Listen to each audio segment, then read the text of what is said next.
Pieces flying left and right. Time is running out, but it's alright. Patterns form like magic tricks. Fingers dance with quick, sharp flicks.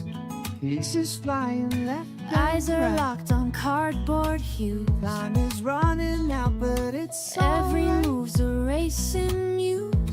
Patterns form like magic Corners tricks. meet with frantic Fingers dance cheer. with quick, Victory scent is drawing pieces near. flying left and Eyes are right. locked on cardboard hues. Time is Late running. at night, feeling high on this steel light, counting seconds ticking down.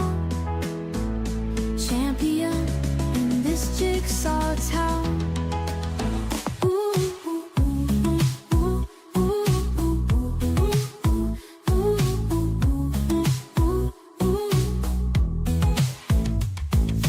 Brains on fire, tension snaps.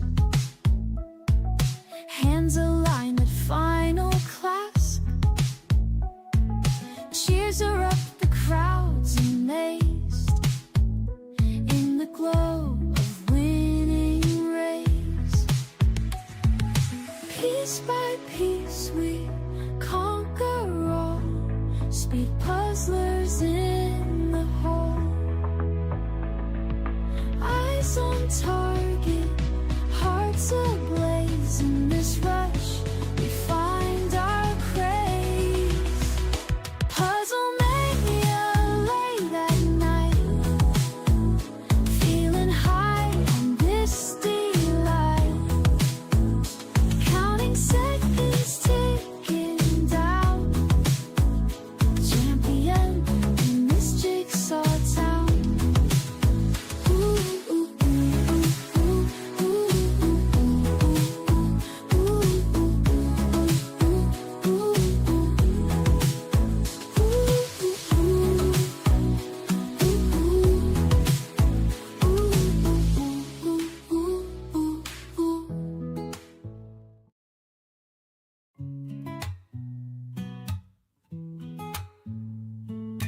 Pieces flying left and right. Time is running out, but it's alright. Patterns form like magic tricks. Fingers dance with quick, sharp flicks. Eyes are locked on cardboard hues. Every move's a racing muse. Corners meet with frantic cheer. Victory scent is drawing near. Puzzle mania late at night, feeling high on this steel light, counting seconds ticking down. Champion in this jigsaw town.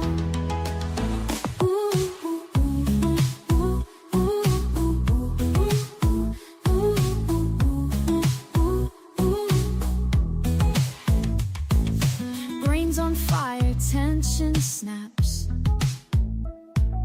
Hands aligned at final clasp.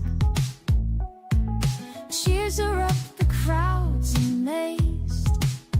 In the glow of winning race, piece by piece we conquer all. Speed puzzlers in the hall. Eyes on target, hearts ablaze. In this rush, we find our craze. Puzzle mania late at night, feeling high on this steel light, counting seconds ticking down. Champion in this jigsaw town. Ooh, ooh, ooh, ooh.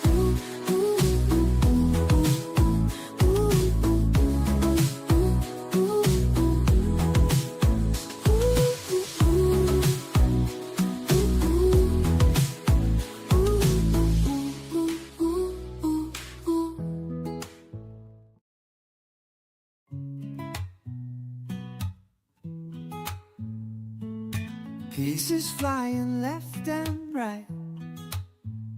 Time is running out, but it's alright. Patterns form like magic tricks. Fingers dance with quick, sharp flicks. Eyes are locked on cardboard.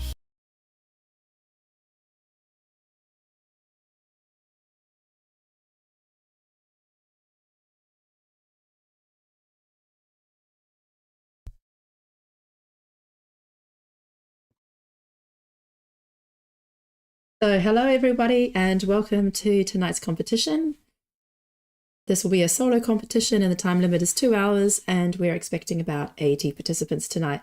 And it's jam-packed with really fast people. There's about 16 people who I identified for the top 10.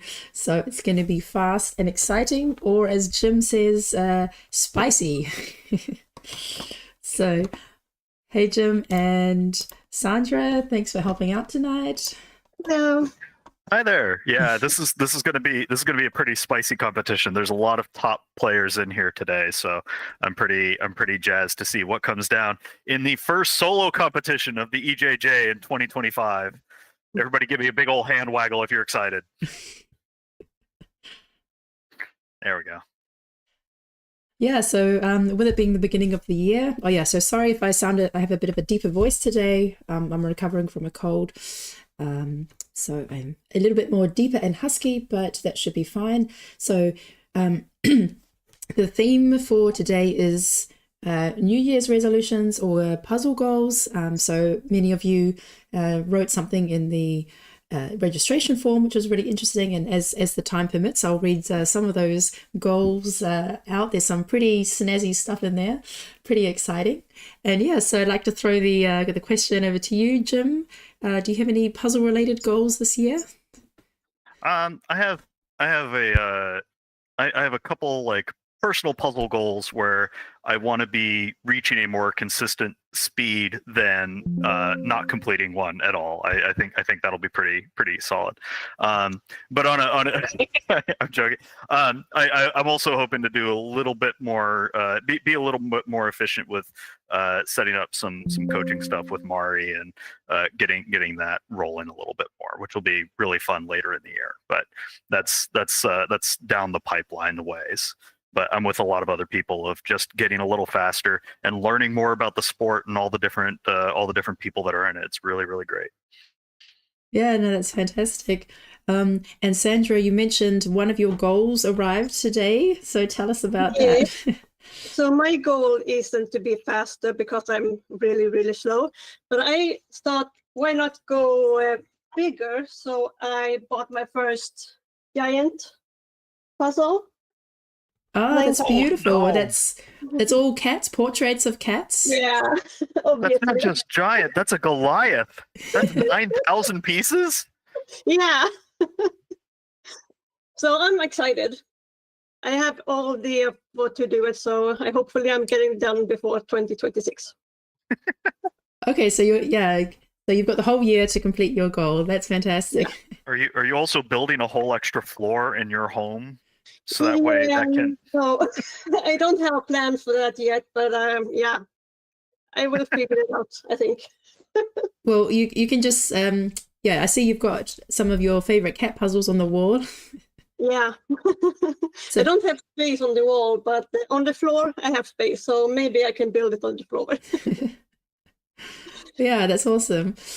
So big welcome to those who are joining us on YouTube. So we've got folks watching us from Denmark and Finland. So great to have you there, and Hungary. So support going out to the Danish and to Johanna. So yeah, we'll be, I'll just mention a couple that jumped out at me from the list.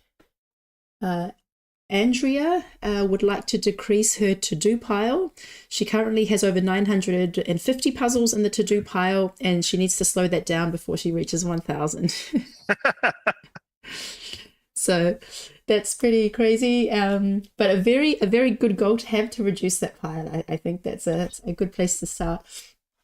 Then Fenna wants to do 5 puzzles a week and to reach the podium in one of the categories at the Belgium Championships. And we also have Janie wants to do 500,000 pieces this year. So if that's in 500 puzzles, that's 1,500 piece puzzles. Is that correct? Yes, or 500,000 piece puzzles. That's insane. Hang on. It's like 500,000.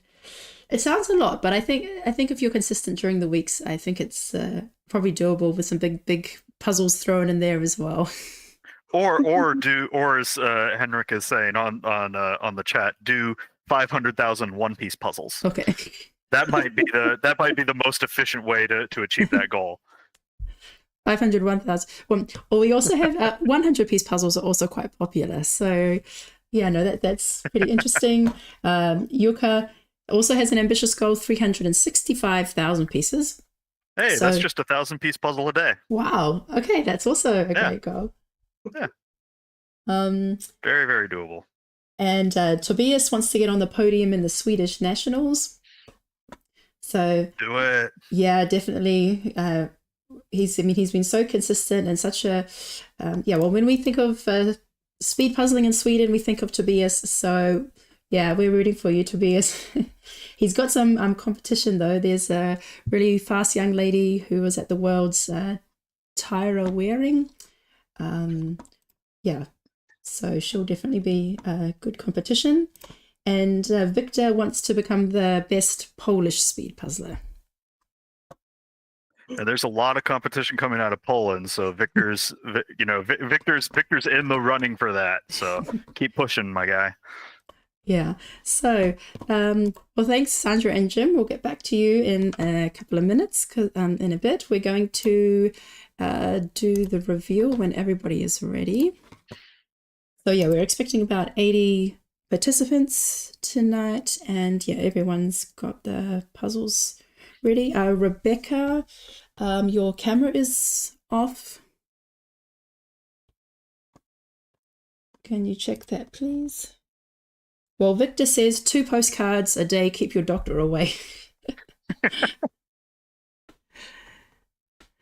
All right.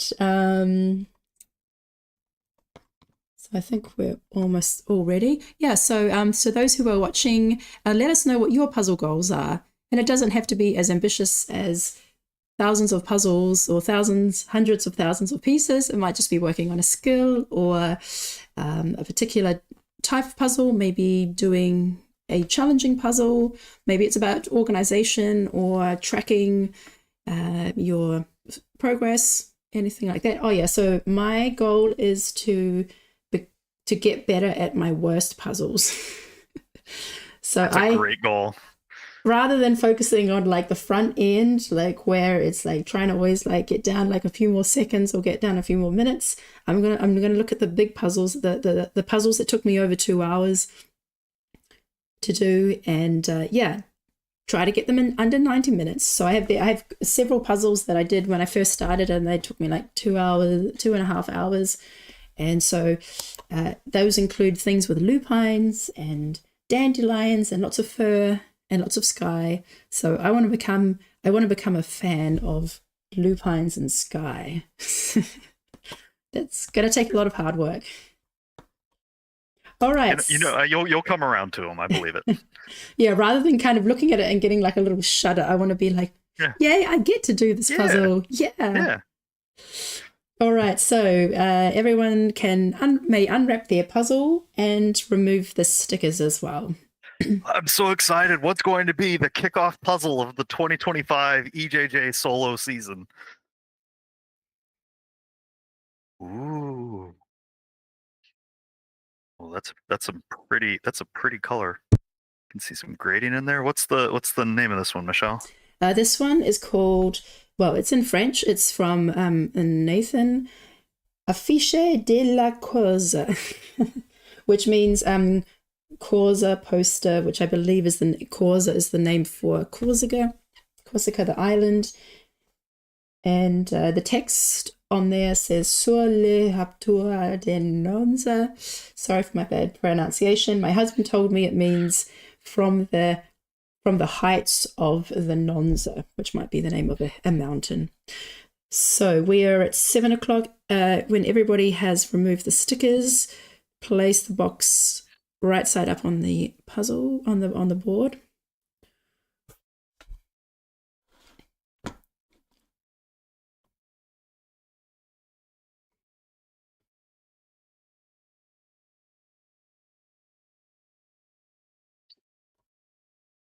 Take a deep breath, get excited, get hyped.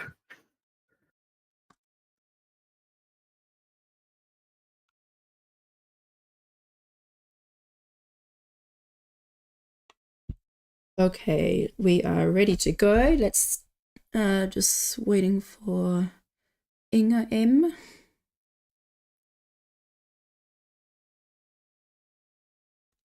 Yes, okay, looks good. All right, countdown in 5, 4, 3, 2, 1, go. Good luck. And they're off. Congratulations and good luck to everybody in the first solo 500-piece puzzle in the EJJ 2025 category. We're going to see some really fast moving here. Already puzzlers have the pieces down and starting to flip them out within the first 7 seconds or so, which is phenomenal. And hopefully a lot of flip times for the faster end of the field, under and close to about 3 minutes. And if you're a little bit behind that, we might see flips closer to like 4, maybe 5 minutes on the slower end, which is a-okay. It's all about just getting the thing done.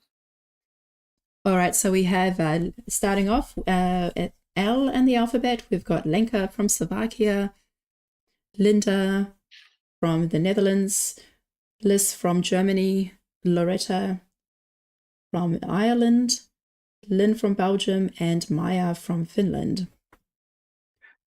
And they're off to a good go here. It looks like I think Lynn is may have had a tab that needed to get tucked into and is now going on the box, flying away as quickly as possible, making some camera adjustments. Lenka going very, very rapidly as she's digging through the flip pile here. It looks like she's doing a little bit of sorting as she goes, trying to get a lot of the wider pieces. It might be the words that she's pulling out there, and a little bit of the edge to one side or the other as well, which is really, really great.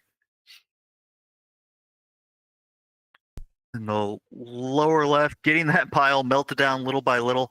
Lynn in the bottom middle there, sorting the pieces above where that initial pile is. So flipping away from herself, trying to keep the thing moving a little bit. And in the lower right, also doing a great job getting those pieces out and away as quickly as possible. But right now it looks like Lenka might be ahead just on straight flipping speed here. And she is Lenka's one of the top puzzlers in the world right now. So fully expect her to be a little speedy out the gate. Yeah, so Lenka's goal is to participate in more online competitions, but especially in in-person competitions, and to win some as well. I have no doubt she's got a good shot at that. It's all about just keeping it moving on. Yeah, and Lynn is hoping for top 15 in Belgium. Ooh.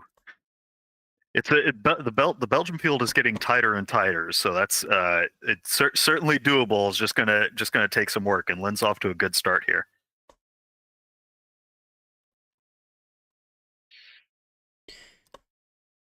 Yeah. So go ahead. ahead. I was just gonna say this particular puzzle is has a lot of flat orange on it, which is neat, and it looks like a double gradient, both above the big word set and below, so it sort of radiates out in both directions, which might trip a couple of people up. That ocean is looking really, really nice. There's some lines in it, again, a gradient inside of there.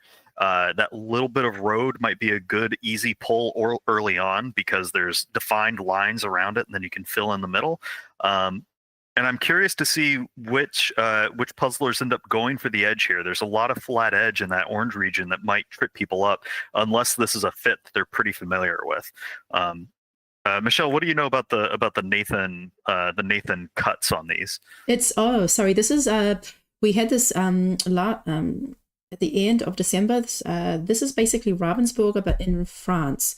So it's its own sub brand. All the text is in French, and they have their own catalog of images. But it is the Ravensburger cut.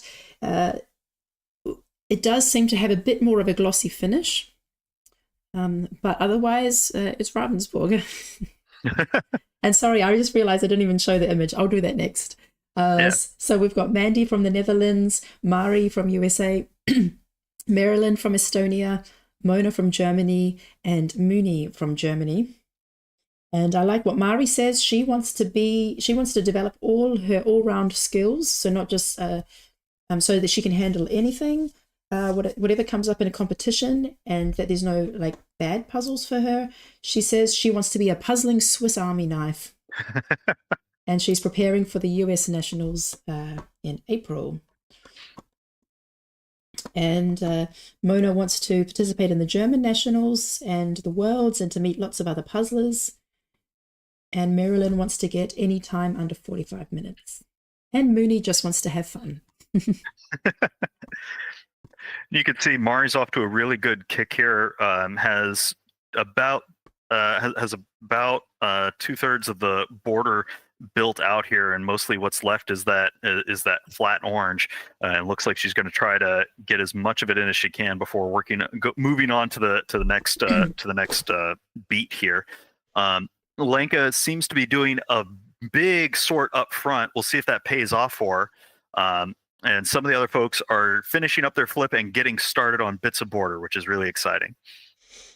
Yes, I'm just showing the image now to the viewers at home. So yeah, there is a slight gradient in the sky just below the text. There is a bit, in this part of the text, there is a bit more of like a yellowish color. It is more orange towards the top. You have some clouds to break it up. And the greens also has a bit of texture. There's like ripples in the sea. So yeah, flat colors, but there are some differentiating points among them. Yeah, those darker clouds might be good islands to pull out and build on rapidly. Pulling out some of the words might also be an interesting tactic. There's the cursive ones are spaced out pretty well, but I think on this I might go for the border lines from the orange and then try to box things in a little bit more than going straight from a gradient. I do like that sort of off orange white cloud in the left part of the sunset over there, which is really lovely. So we'll see what the puzzlers do. So I need to point out Rika Rika from Denmark, Rika J, and Sammy Brownlow. Your cameras are off. Can you please check that, please, Rika and Sammy? We'll see if we can get their cameras back on here. And back at the puzzling tables here, people are going to town. We have a few people working on the edges. Michelle, who all do we have up here? Yeah, so we have Nia from the UK, Philip from Germany, Quinta from the Netherlands, Rebecca from Austria, then Rika from Finland, and Sam B from Germany. Okay, and you can see Sam B is doing a pretty hefty sort up front, which can give you an advantage later on if you're able to discern some of the smaller chunks there, which is really great. We can see, is that Rika? Yeah, has done this like rainbow spread of the pieces above where it looks like she's setting up for the build area, which is really good. Gives you easy access reach to a lot of the pieces. And it looks like Quinta is also building up on the edge a little bit and is doing some chunks of islands of pieces that can be airdropped in a little bit. Since it's that Ravensburger cut, you're going to be able to pick those up and put them in where you want them if they're in like 5-10 piece chunks rather than falling apart, which can sometimes happen with different brands. So off to a pretty solid start here.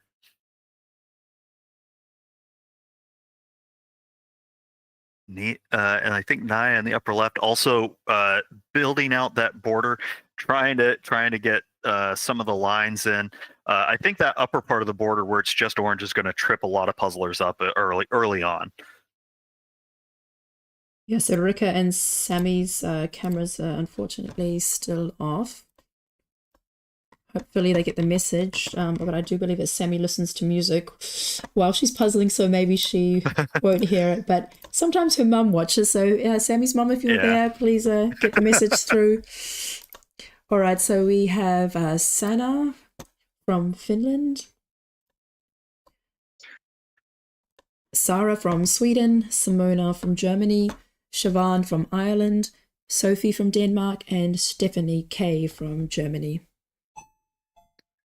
I'm really excited to see the whole the entire like German puzzle league really coming into their own and making a splash on things, which is lovely. Sarah's doing a great job. She has almost the full border done. She did the really cool thing where she actually did the upper orange part first before digging down into the lower region. So she might pick up a little bit speed here, doing that more brown and green section of things. Is that Siobhan in the lower right? I think so. Lower left is Siobhan. Okay, lower left is Siobhan. Yeah, doing really well. And Sophie, she's done that middle line between where the mountain and the sky meet, where that orange sky meet, which is a really great line to go on ahead and get in, because you can use that as an anchor point to then build out from in different directions. So it may pay off for her. It looks like she's also done some sorting where the blue water is already about where it's going to go. It might just be a little bit of a dig in order to get that all that all placed in. But a really, really good kickoff for her starting in that middle, which will be fun. Yeah, Sophie is a fan of sky and does enjoy these types of images. She did do one. She shared a puzzle on Instagram that was just 100% sky, with a bit of a gradient and with some clouds.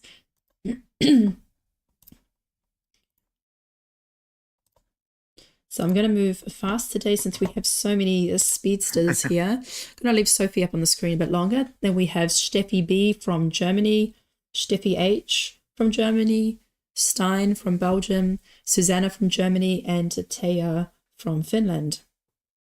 Oh, great. And you can see Steffi B did the upper the outside part of that orange sky border, and is also doing that mountain line across the middle. So that way, again, being able to box things in a little bit and create those good anchor points. That mountain line is going to be really good for a lot of puzzlers to just spot and sink in, because it's going to be pretty distinct. Is that Sjin also has the full border done. For those of you playing at home, a full border is 86 pieces, so just under 10% of the whole puzzle done within the first 11 minutes and 30 seconds, which is really, really phenomenal getting kicked off here. Is that lower in the lower middle? Who is that? That's Susanna. Susanna. Doing a really, really good job here. You can see that she's using multiple puzzle boards to sort of sort things and be able to prep for being able to drop them in very rapidly. And another border build here on the lower right, getting that bottom built out and then going from there. Those flat colors aren't easy on the border, and so having people be able to get those mostly built as quickly as they are is really, really great. Congrats, everybody. Keep on pushing. So we're coming in on the first 12 minutes and about 30 seconds of our solo 500 EJJ of the year. It's really going to be exciting to see who pushes the most in order to finish up. Yeah, so I just need to point out that Ulrika's camera is also off. Ulrika, your camera is off. So we have, I just want to mention, so Stein, who we just saw in the last batch of puzzlers, his goal is to have fun, and Taya's goal is to own less than 300 puzzles. own less than 300 puzzles? I think there's always this interesting phenomenon of every time you try to get rid of puzzles, more come back. It's this weird Hydra situation, which is really fun.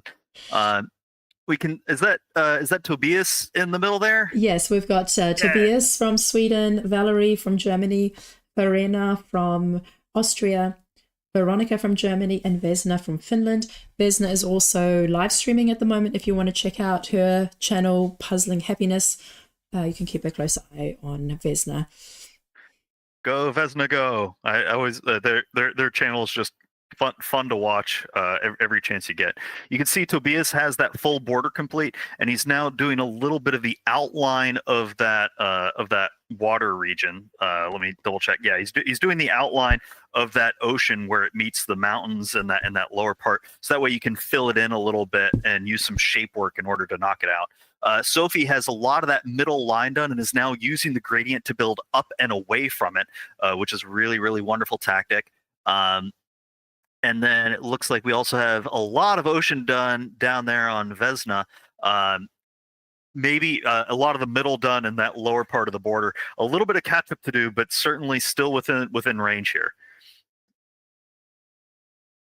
Somebody's asking, are there any French competitors today? We have one competitor from France. I'll have to just... at the moment, I have people sorted by name. I have to sort them by country. Elodie Serrano. She's also a really good puzzler.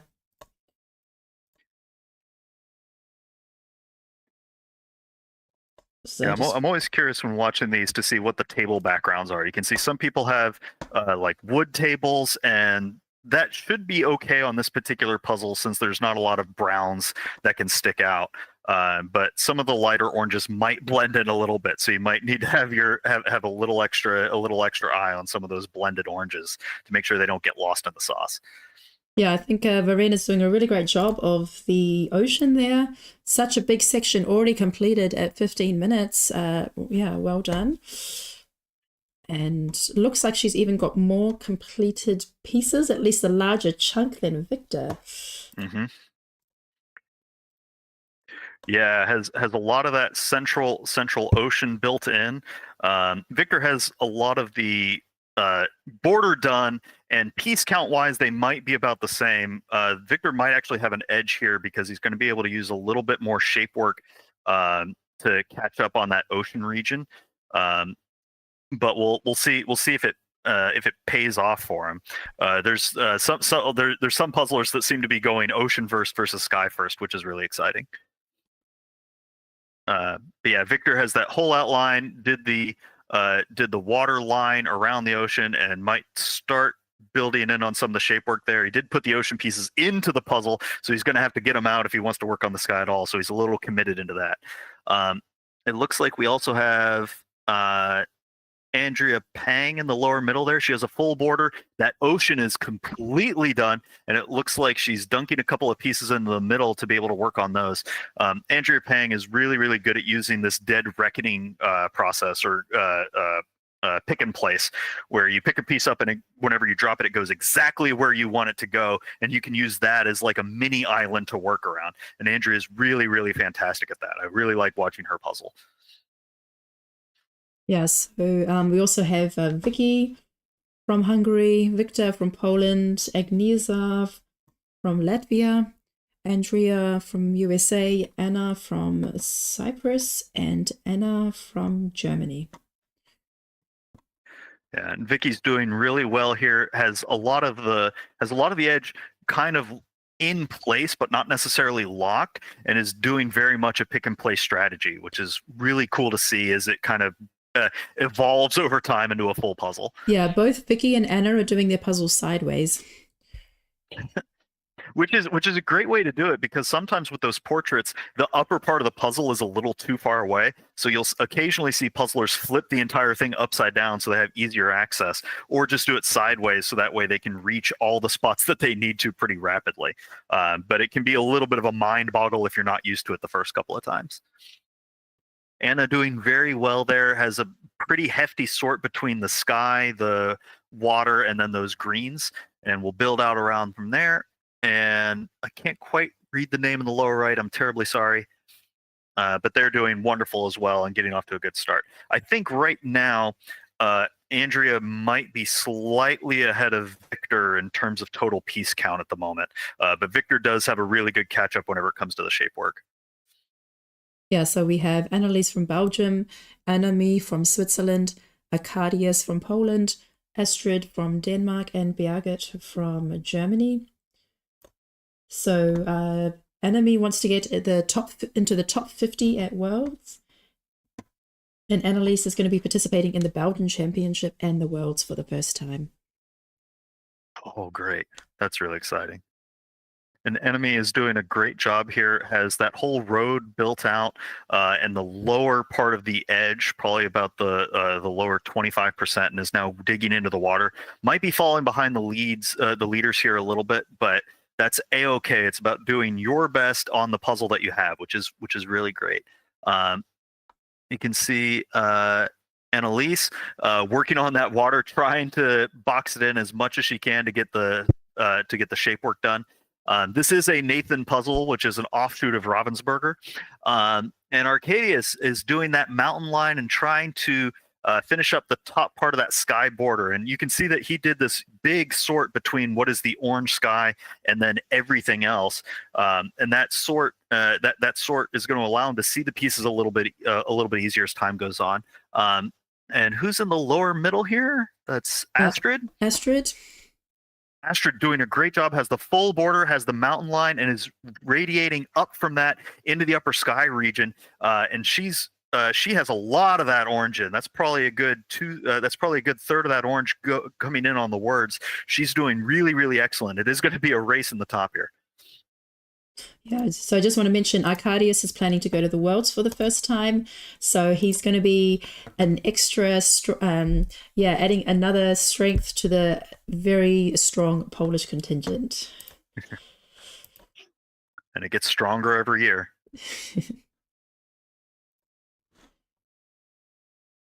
So we're at 20 minutes. So yeah, let us know what you think the winning time will be for this one. Yeah, I think my guess is we might have some low 30s in here, judging by what I can see with people. So we have Catherine from Luxembourg, my very trusty co-host on many of the EJJs. Then we have Charlene from Switzerland, Claudia from Germany, Danica from Netherlands, Daria from Denmark, and Dietmar from Germany. Yeah, you can see Catherine's doing a great job getting that water together. Has that spread of the pieces above, so that way she has easy access.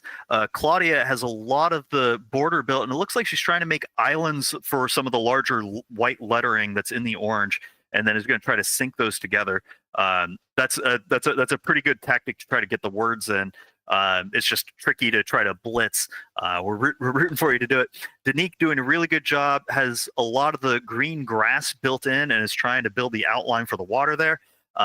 Daria has the full border, and person on the lower right, I'm sorry, I can't see the name, has a lot of the border done, is building on that mountain line, which is really excellent. Yeah, that was Dietmar. Yeah. If we're not there quite yet, Kristen is doing absolutely fabulous here. She has the whole lower half of the puzzle done and is now just into the sky region. Let's take a quick peek at Kristen. Oh, yes. So over 50% done. All right. Yep. Great to have you back, Kristen. Yes, she wasn't there in post-Worlds. So nice to have her back with us. So we also have Alan from the Netherlands, Elodie from France. So this is a French puzzle, and this is our French puzzler tonight. We also have Amelia from Finland, Everly from Estonia. And Amelia is also, over 50%, working her way from the bottom up towards the sky. Yeah. Yeah. Amelia's doing a fantastic job here, has that whole lower half done with the greens and the ocean, and is now starting to build up into that sky region little by little, is going to use that gradient, and looks like she's building some of the edges so that way she can box it from the sides little by little. Really, really great going. Her and Kristen are, Kristen's ahead because Kristen has the full edge done at this point. Well, maybe a piece or two shy. But Amelia is within running to catch up here. Yeah, I just want to point out, so Amelia, Kristen is ahead of you by about 30-ish pieces, 20 to 30 pieces. Like, you're not far behind, so keep up their pace. Doing really, really well here. Lots of guesses for the winnings times, about 40 minutes, 34, 32, 13, 33. I almost wonder. No, I don't. That sky looks pretty tough. I don't think we'll get into the sub 30s. But those are some pretty great guesses right there, I think. Yeah, you can see the slowdown coming a little bit for Kristen here as she starts to get into that gradient zone, trying to get a handle on what pieces to go for early on. So joining us on screen, Fenna from Belgium, Philippa from Portugal, Freya from Denmark, Frida from Germany, and Fruji from Hungary. And it's Fred, oh, go ahead. Sorry, and it's interesting. Fruji is kind of doing something similar to what I do. Is I always look for the contrast lines, so where like the skyline, or you can see like the shapes of the individual mountains, where the two different shades of green meet. Kind of all the borders, the internal borders, you could say. Yeah. We sometimes call that feature plus one, where you're looking at a certain color plus one other thing to hunt down. So that way you can be like, I'm going to look for orange plus green. So that way you can get that defining line in there. I'm going to look for blue plus black. So you can get that line in there. It's a really, really good way to outline things a little bit when you're not entirely sure what to work on. Freya's doing a great job, has the top border built in and has a lot of islands for those white words to start knocking away on. And in the lower left is they have that mountain line built in and some of the orange, and it looks like they have a lot of that ocean ironically a reverse island where it's just the water parts ready to roll there. So on screen, Gabriella from Romania, Inga M from Germany, Inga S from the Netherlands. Side by side, I'm assuming that's Eleanor next to her. Then we have Inka from Finland and Jackie from New Zealand. So Jackie is actually physically in New Zealand. She's not in Europe. So it's like 7 a.m. over there at the moment, and she's joining us as the first New Zealander participant. Very happy to have her, and she will be also our guest interview later on in the piece. We'll find out about some of the work that's happening in New Zealand with the Jigsaw Puzzle Association and different events popping up over there. That'll be fun. And yeah, Henrik, I am mixing up a lot of the names. There's a little bit of a delay sometimes from where I can see the names and when they're on your screen, so it can get a little loopy from time to time. So apologies on that one. But you can see in the lower left there, Inga has the full border done. That mountain line and the lower part underneath of it has a little bit of ocean left, but is mostly going to be on the sky after that.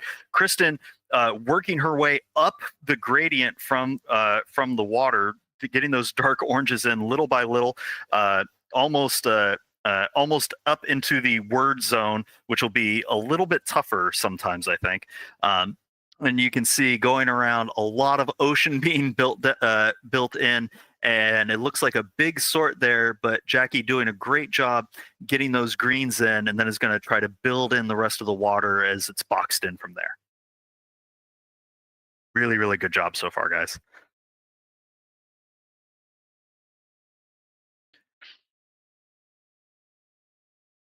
And this is going to be pretty close here coming into the end.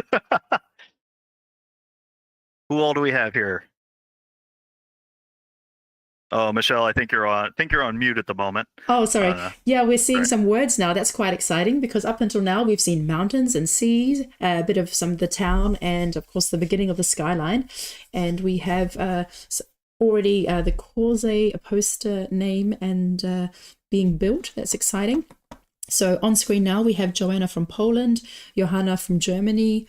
A lot of support there. I think her dad's in the chat there, cheering her on. And yes, she's our youngest participant today. We also have Jukka from Finland, Karin from Austria, and Kati from Germany.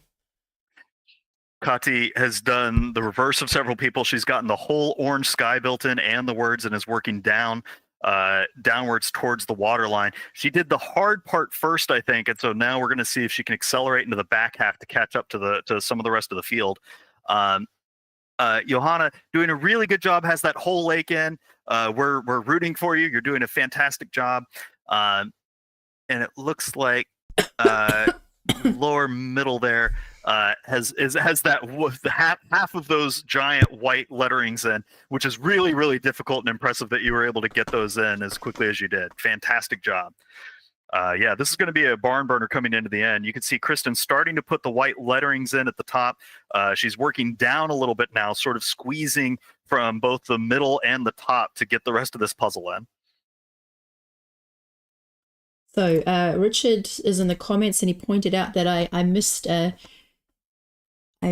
his compatriots, his British compatriots, James and Janie. So somehow I was in J and I jumped to K and I missed James and Janie. So I'm putting them on the screen now. Thanks for your eagle eyes, Richard. Oh, and I also missed Janine. How did I do that? Good find.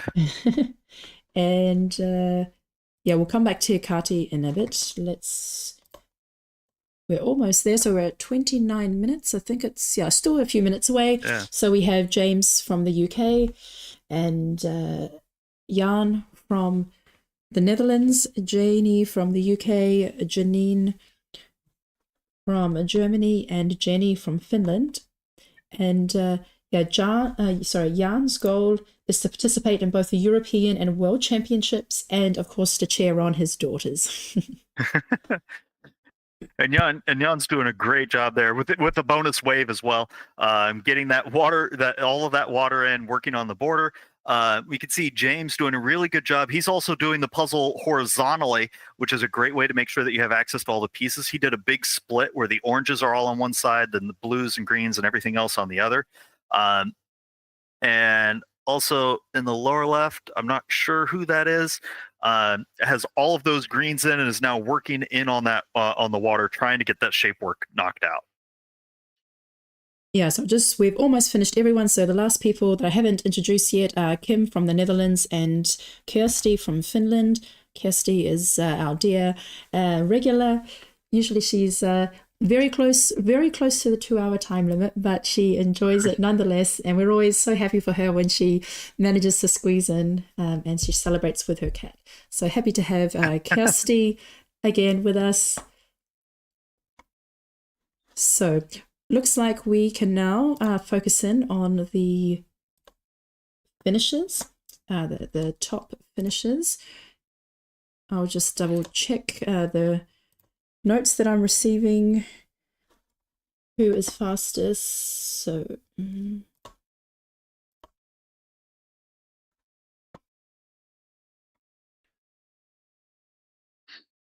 yeah, from what I can see right now, it looks like Kristen is in the lead by a pretty significant margin. Amelia not too far behind on her heels. Kati has that lower quarter to finish up, but I think Kristen's got the piece count ahead.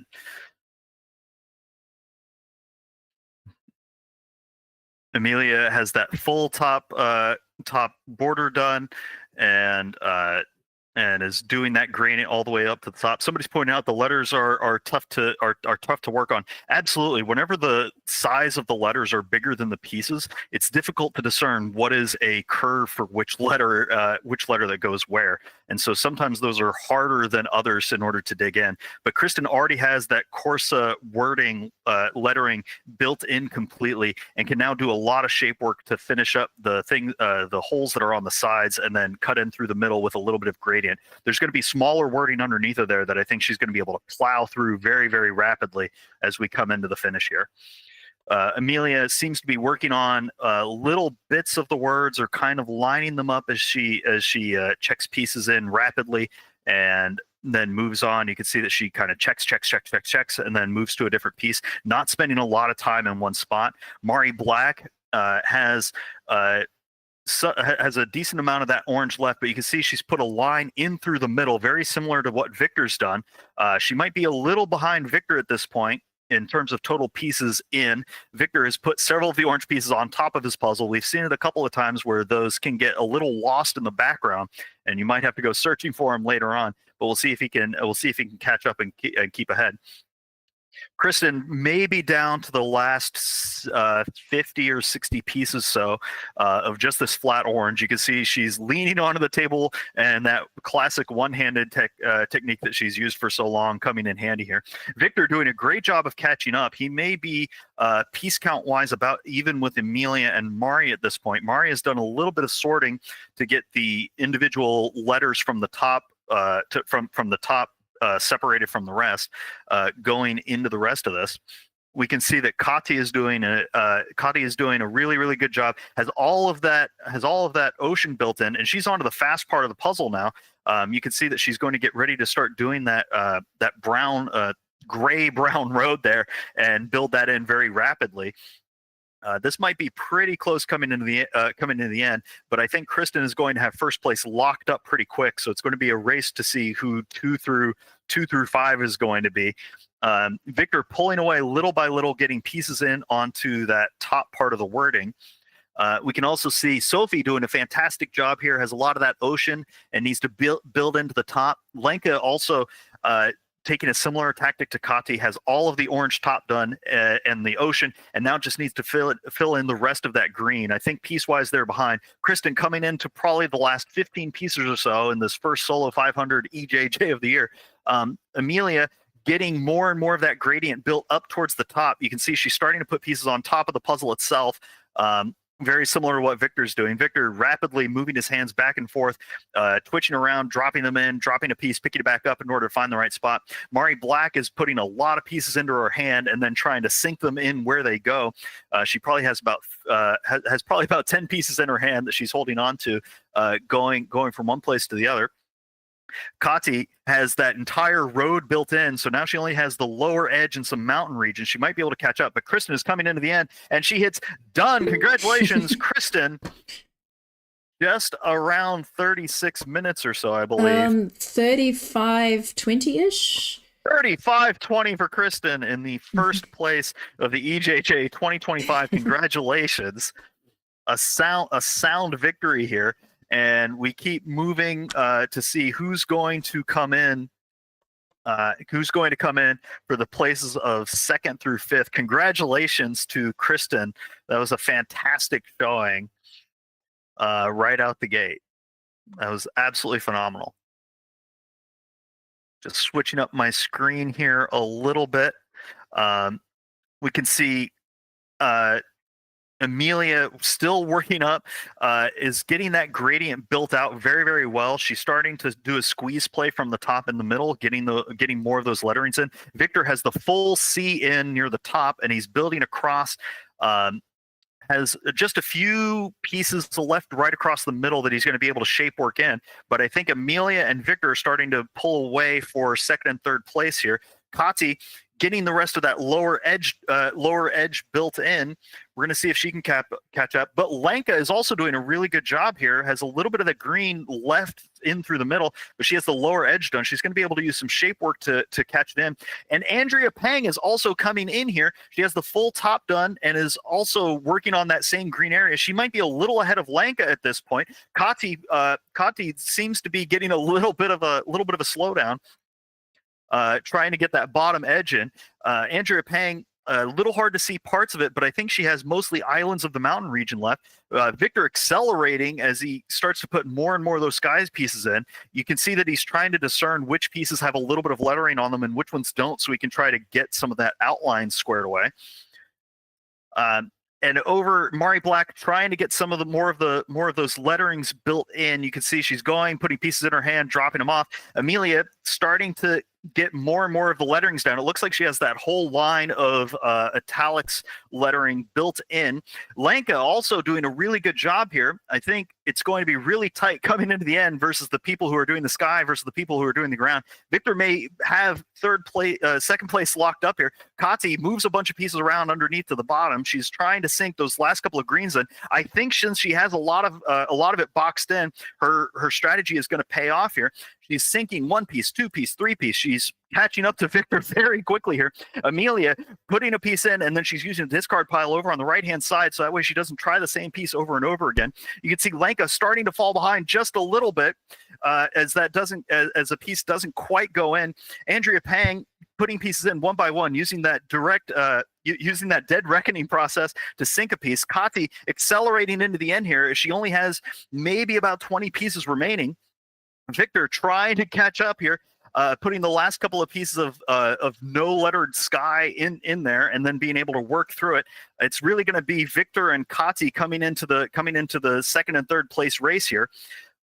Mari Black falling behind a little bit, but you can see that she's pushing as fast as she can, getting the lettering down. Amelia is working up from both sides, sort of sandwiching in that bigger lettering. Lenka only has some of that bottom middle left. Kati has maybe about 10 or 11 pieces remaining. Andrea Pang blasting through that mountain. She is moving so quickly here. She has a fantastic close. She might be able to catch up to Kati here. Both of them working on the bottom. Andrea Pang down to maybe about the last 10 pieces. Kati down to 5, moving a little slowly, rotating them into their hand. And I think Kati slaps the puzzle. Can she get to the end? And is she going to type done? There it is. Kati comes in second place. Congratulations. Andrea Pang right behind her. Only a few pieces remaining. Down to the last 3 or so.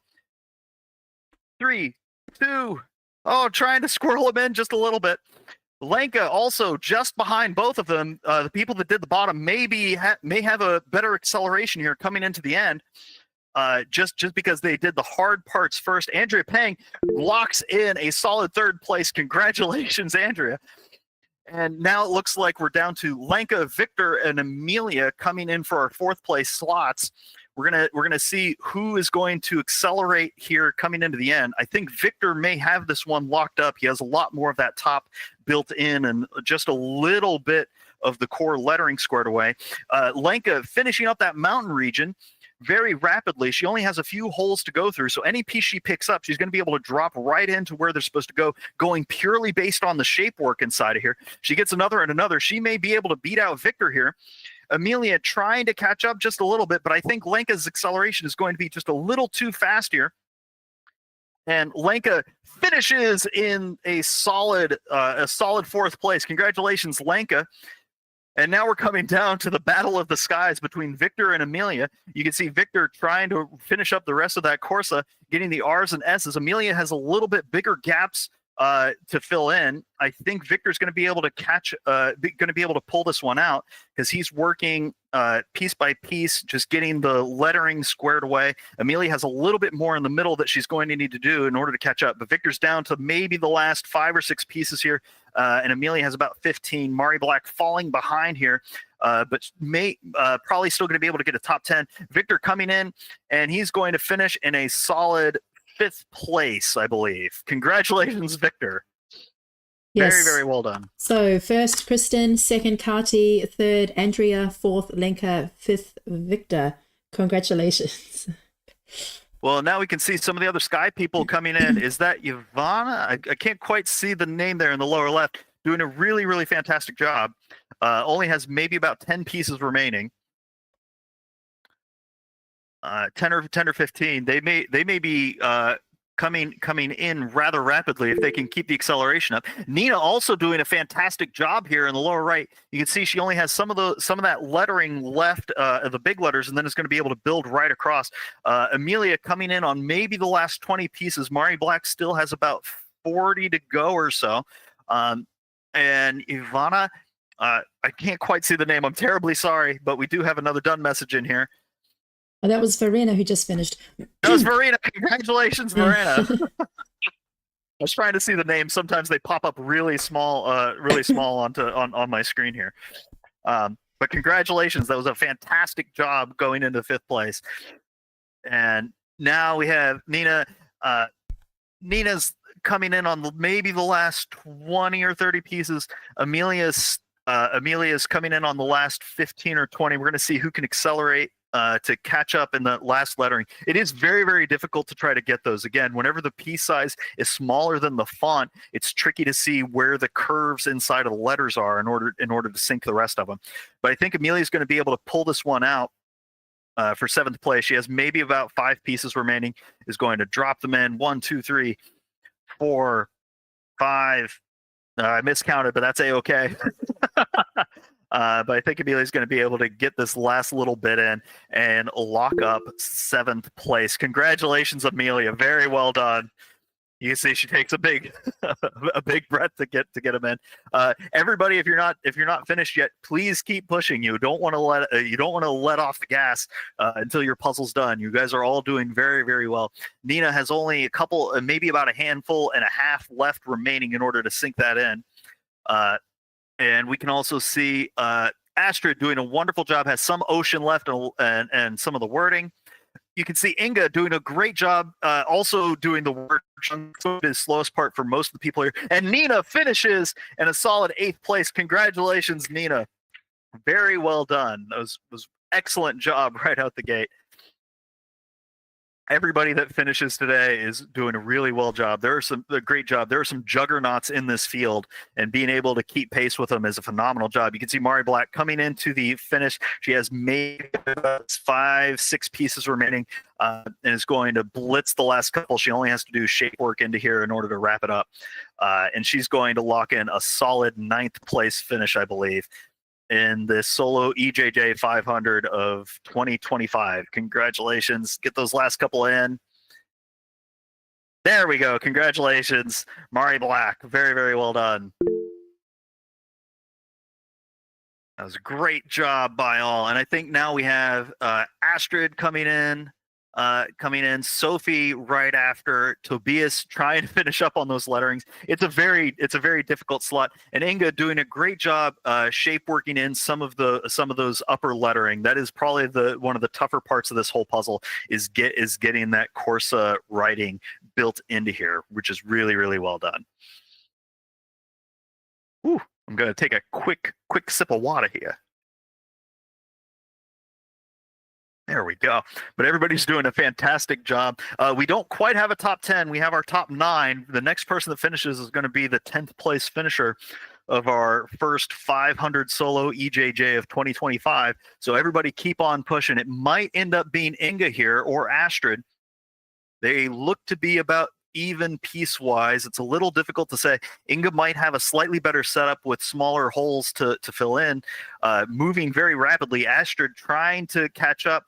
It looks like she might be slowing down just a little bit from a physicality standpoint. Inga almost accelerating. You can see that she's excited. She picks a piece up and knows exactly where it goes right away. Astrid's sort of hunting a little bit for where it's going to go. This is really exciting. Who wants it just a little bit more in order to sink these last couple of pieces? And Inga down to the last couple, and she's done. Congratulations, Inga.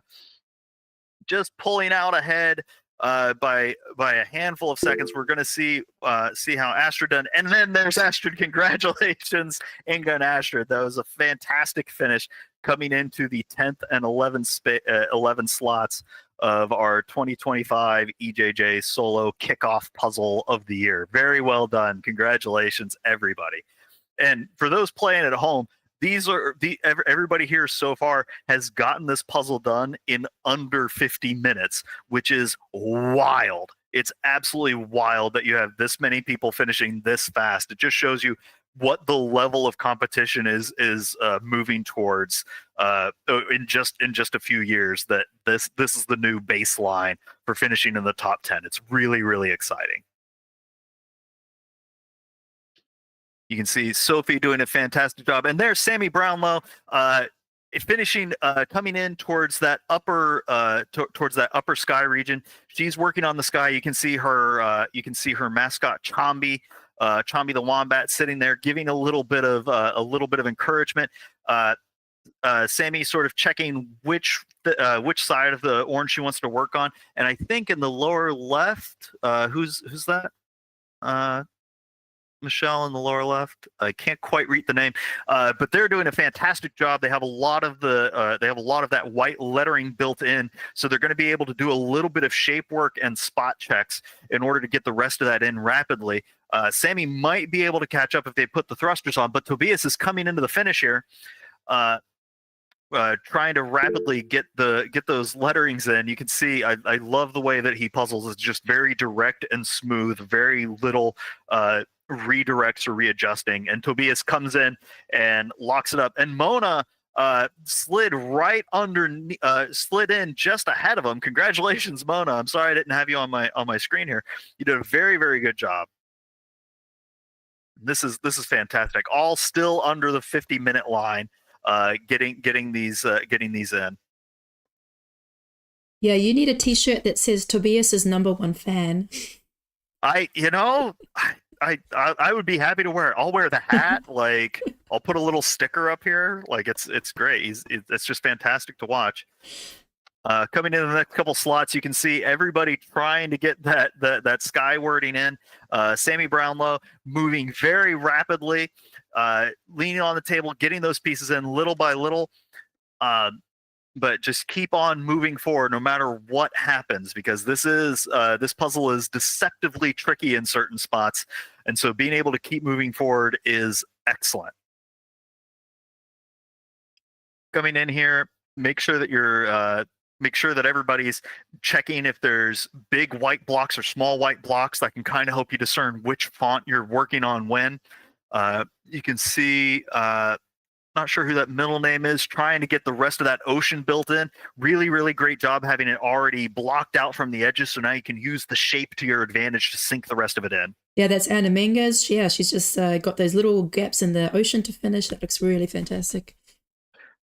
Yeah, little gaps in the ocean, and then some of that orange sky. But already has done a lot of the Corse, the harder part of this puzzle, built in. Quinta doing an excellent job here.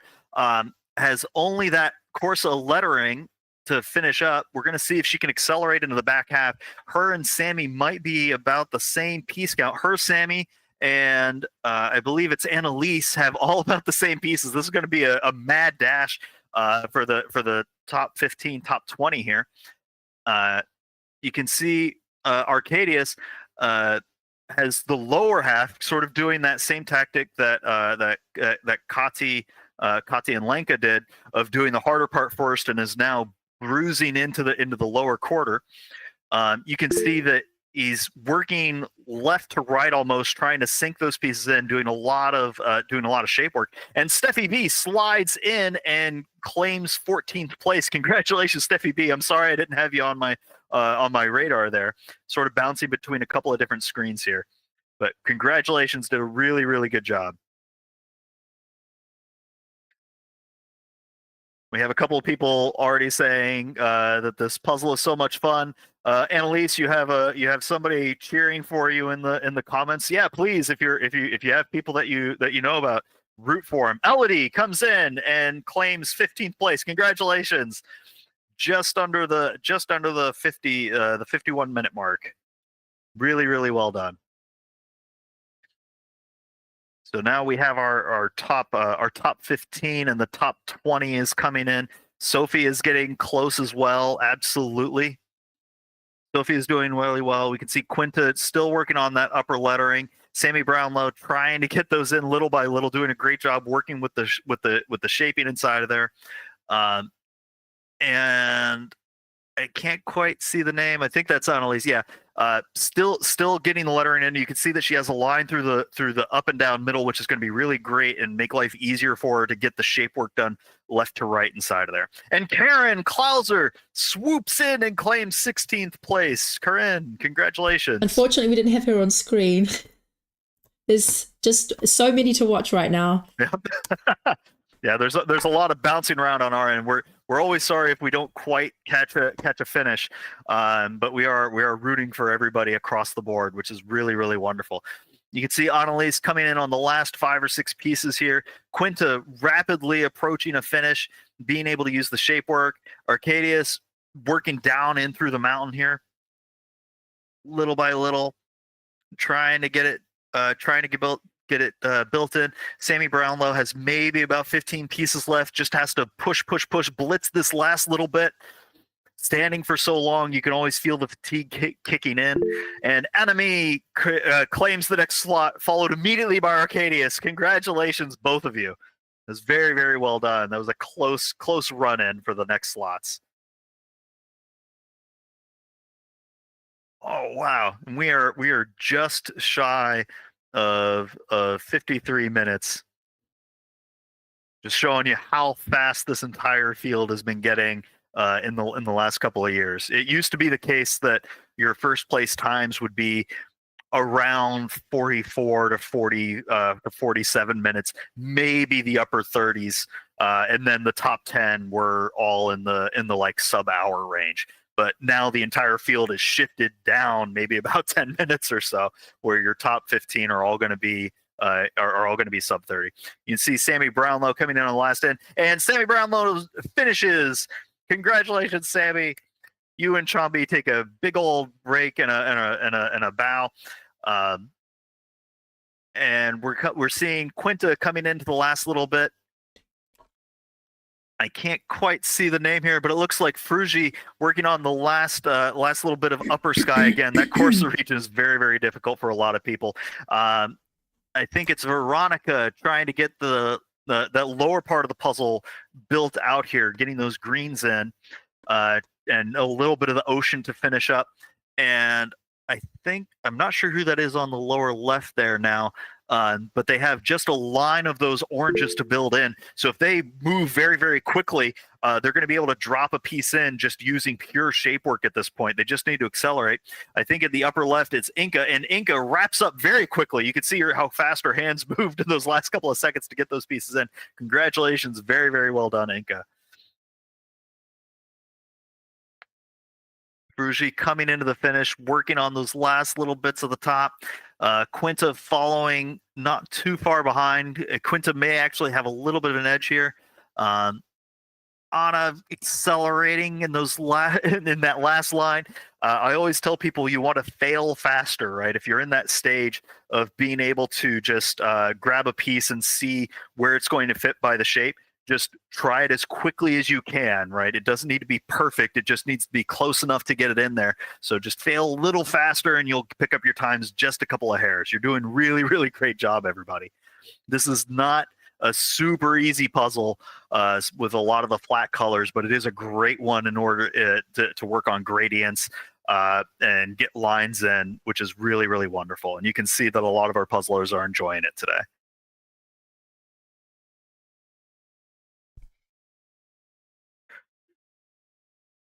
Yeah, it's just crazy, just one after another. So we just had 21 finishes. Sophie just finished. Sorry, congratulations, Sophie.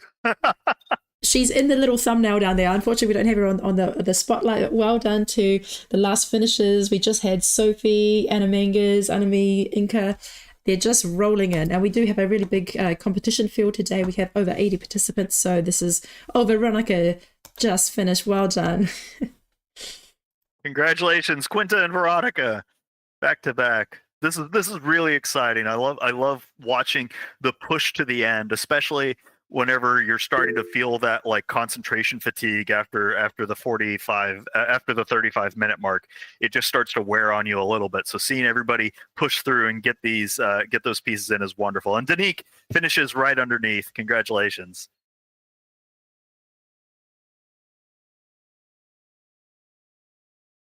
So, Frugi, final piece. Well done. Well done. She did her puzzle upside down.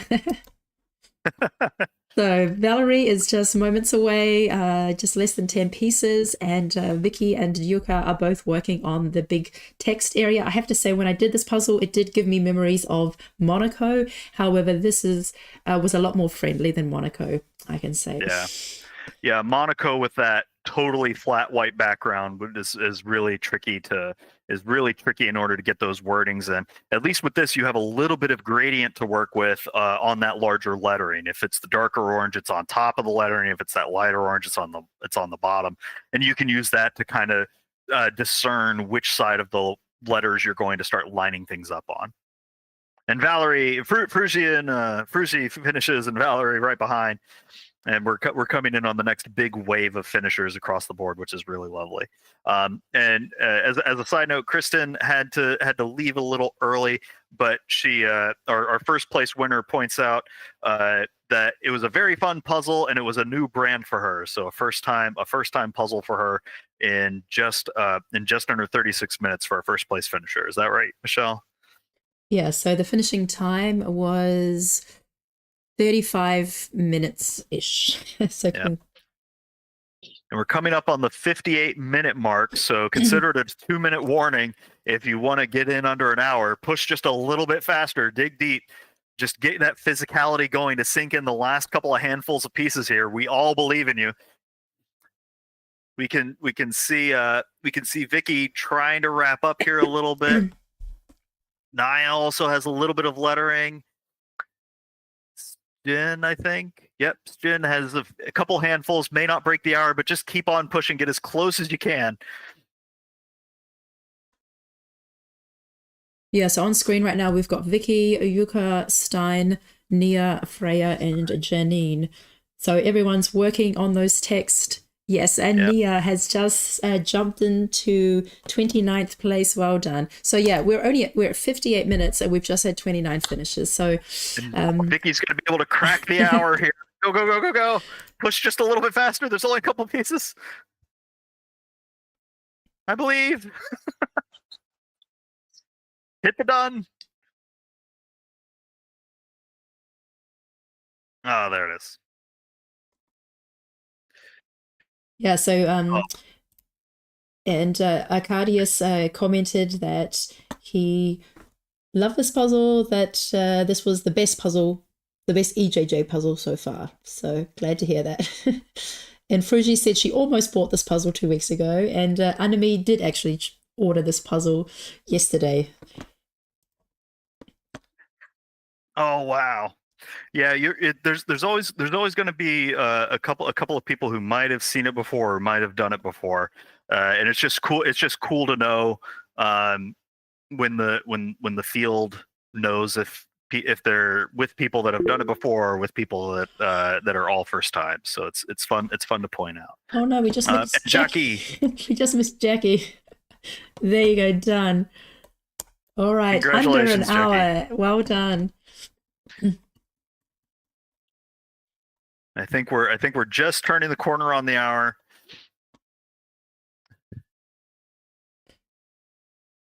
Yeah, we have so many working on that text. I mean, when I just scan the screen, we've got Anna. So not only do we have those who are in the spotlights, we also got Rika there, Anna, Philippa, Catherine, Siobhan, and Maya all just got the text to do. So, And it's always fun to say that all they have to do left is the text, but that's probably a good 40 pieces or so of just this awkward white on orange lettering. So really being able to use the background gradient, if you're not sure, can help you dig through it a little bit more. And seeing where the sharpness on some of those lines are, if it's really flat or is it curved, that can kind of hint to which side of the word that you're going to want to try to plant that letter. But it's not easy to do at all as we come into the last little bit here. Yeah, really using the background gradient to help figure out where this lettering is going to go is the trick here. A lot of people sort of reflexively will go, oh, let me grab all the lettering and then work it out. But if you use the background gradient, you can push a little bit easier into figuring out how it's going to fit together rather than just following what the curves are themselves. So switching the lens between background and foreground rapidly will help you get there. And Rika and Vicky slides in along with Rika and Fenna. Congratulations, everybody. Really, really well done.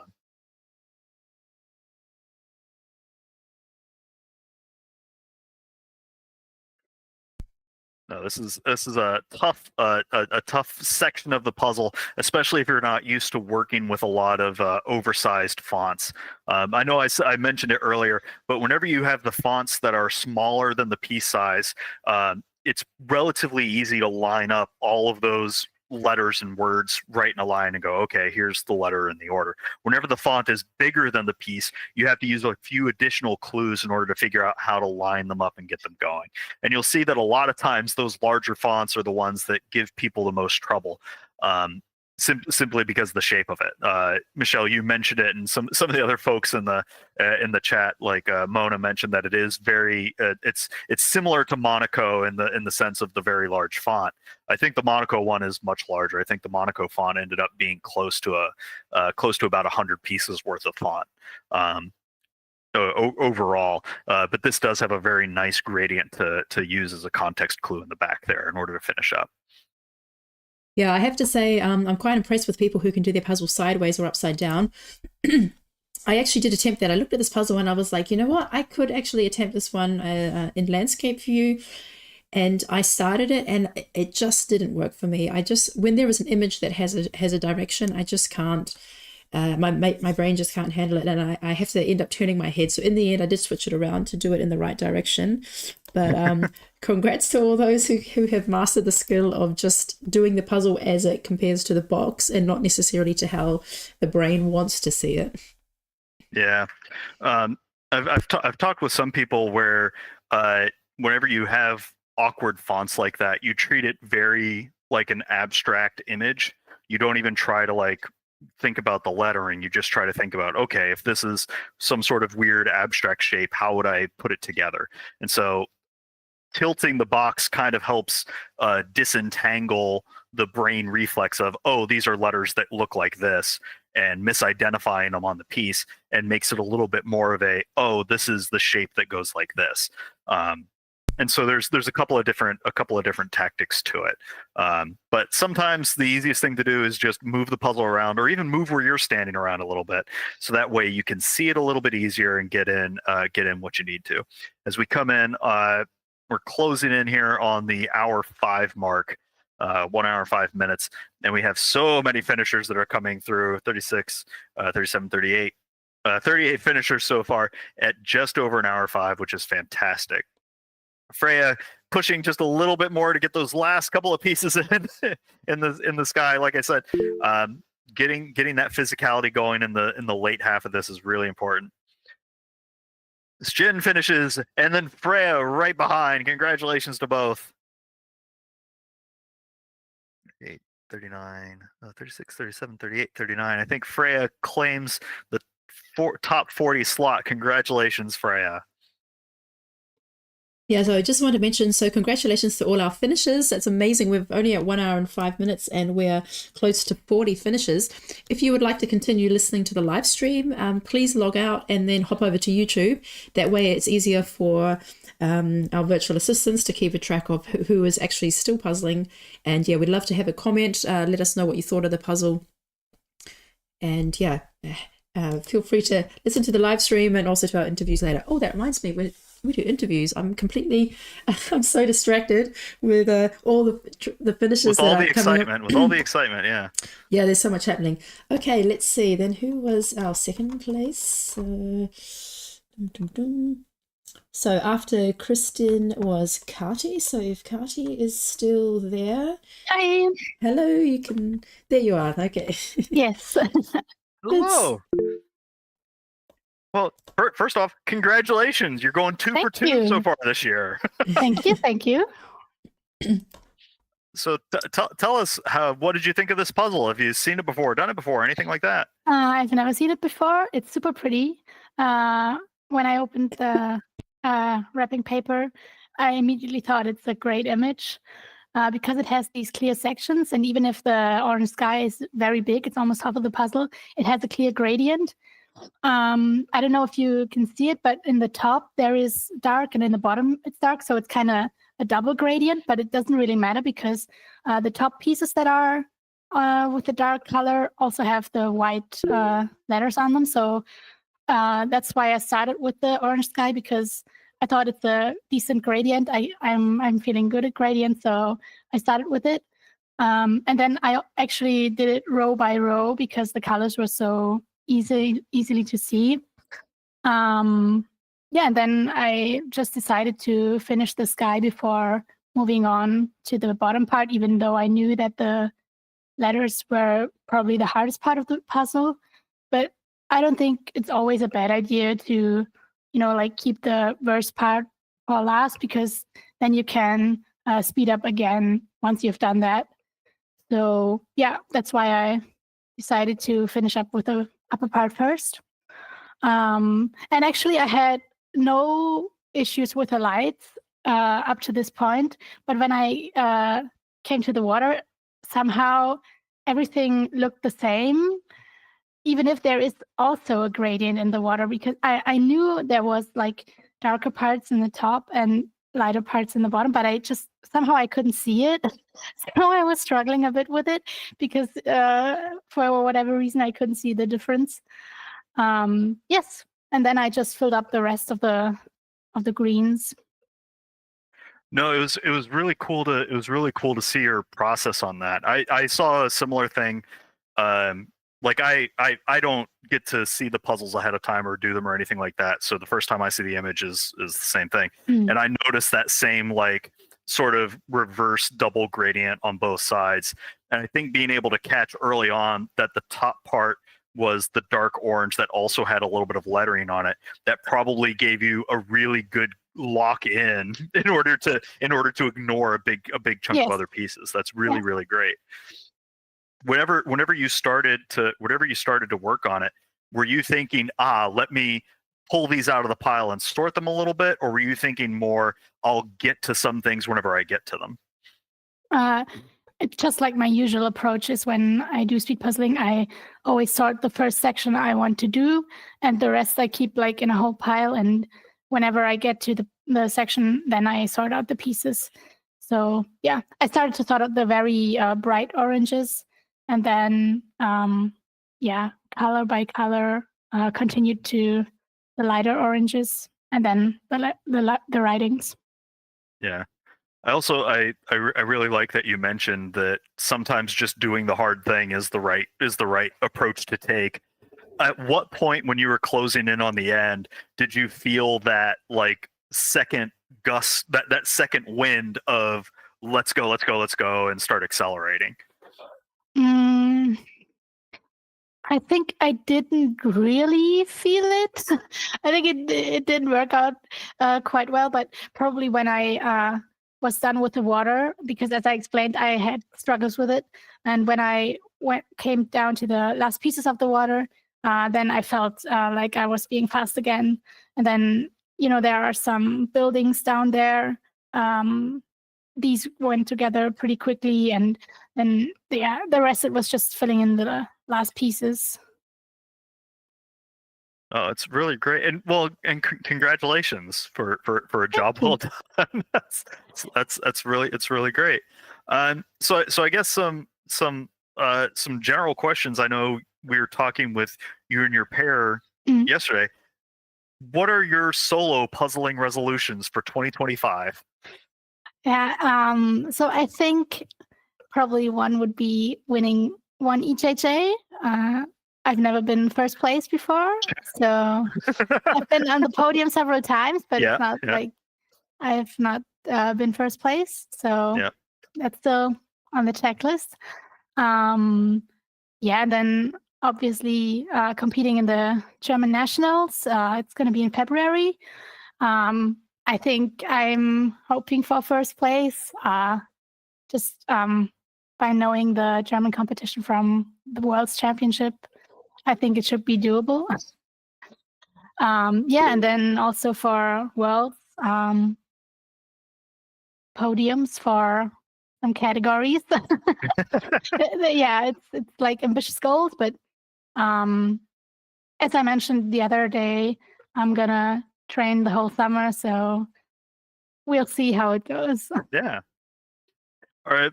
For the German competition, is there anything in particular that you're preparing for? Are you doing like puzzle curls on the weekends or? Well, I don't think I'm specifically preparing for the German championship. I don't have that much time currently because of university work.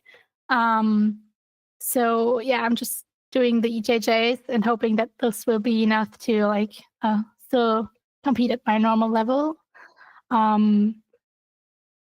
So no particular training is planned for the German nationals. No, that's really cool. I mean, you are absolutely speedy as a default. Do you find that it's ever difficult to just do a relax puzzle now that you're this fast? Yeah. I think in fact it has always been difficult to do it like very slow, because it's just you just do it by default, but if you're fast, then you're fast. Like it happens. But now that I actually discovered that speed puzzling is a thing, I can't do any 500-piece puzzle for just relaxing. It doesn't work anymore. Whenever I do a 500-piece puzzle, I just instantly go into the speed puzzling mode. That's why I actually came back to bigger puzzles again. I abandoned them for before I started speed puzzling, I did only thousands, 2000s. Then I did the 500s for training reasons, and then I also fell in love with 500s because they are so quickly doable, and you can do 2 a day, or it's not that big of a I don't know the word. You can start. You don't have to think about, will I finish it in this day? So that's why that's what kept me from starting thousands and 2000s puzzles a lot. So yeah, and then when I started speed puzzling, I did the 500s, and now that I only do 500s for speed, I came back to the bigger puzzles because it's easier to enjoy them, just for relaxing, and also getting back to this meditating effect of doing a puzzle, and also just letting your thoughts flow out in your brain. That's what bigger puzzles are very good for me now.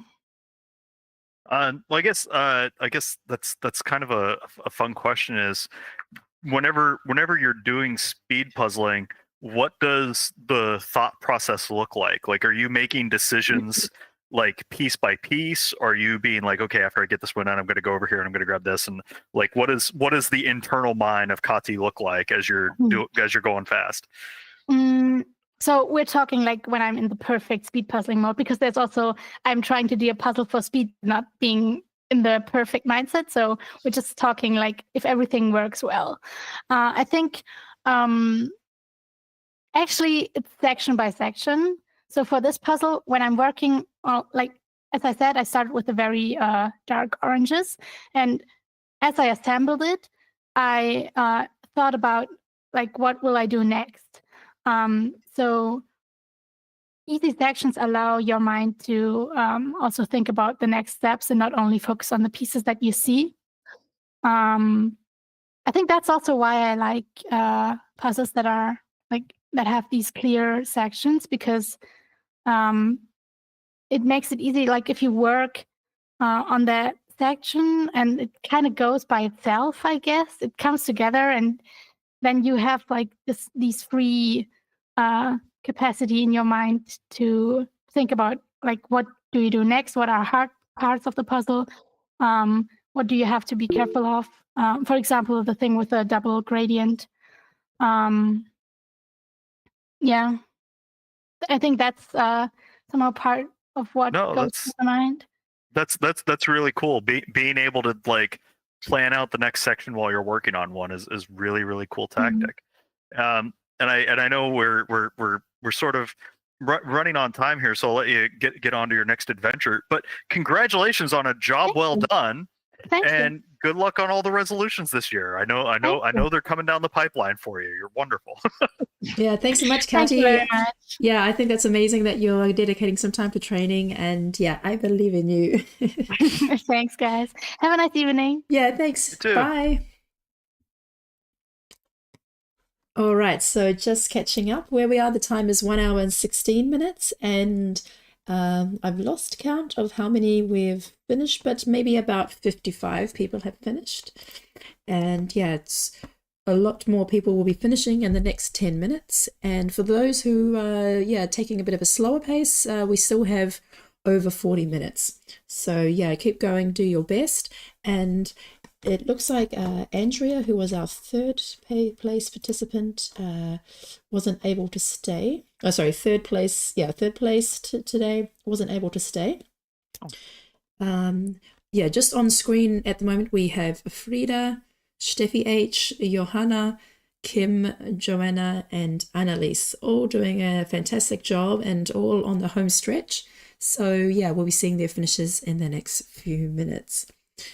Oh, and I see Mandy is pretty close, so I will just pop Mandy on there. And then we can bring in our guest for today, Jackie. Maybe she's had time to have breakfast after her finish. Hi. Hello. Hi. Hello, good morning. Good morning. Yes, it's 8:20 in the morning right now. That was a very hard puzzle for 7 a.m. I'm not going to lie. So how is it to go to bed at night knowing that when you wake up you're going to do a puzzle competition first thing? Oh my gosh. I needed to get an early night, but I kept waking up because I was actually really excited to take part. I think it's a whole different mindset when you're going through the day and you know you've got to, like 2 p.m. I've got this thing. Okay, cool. Let's prep myself. Let's make sure I've eaten enough. Let's like get ready. And today it was like, okay, drag myself out of bed, 6:30. All right, fuel. What do I eat? Okay, laptop and puzzle. Let's go. So it's completely different.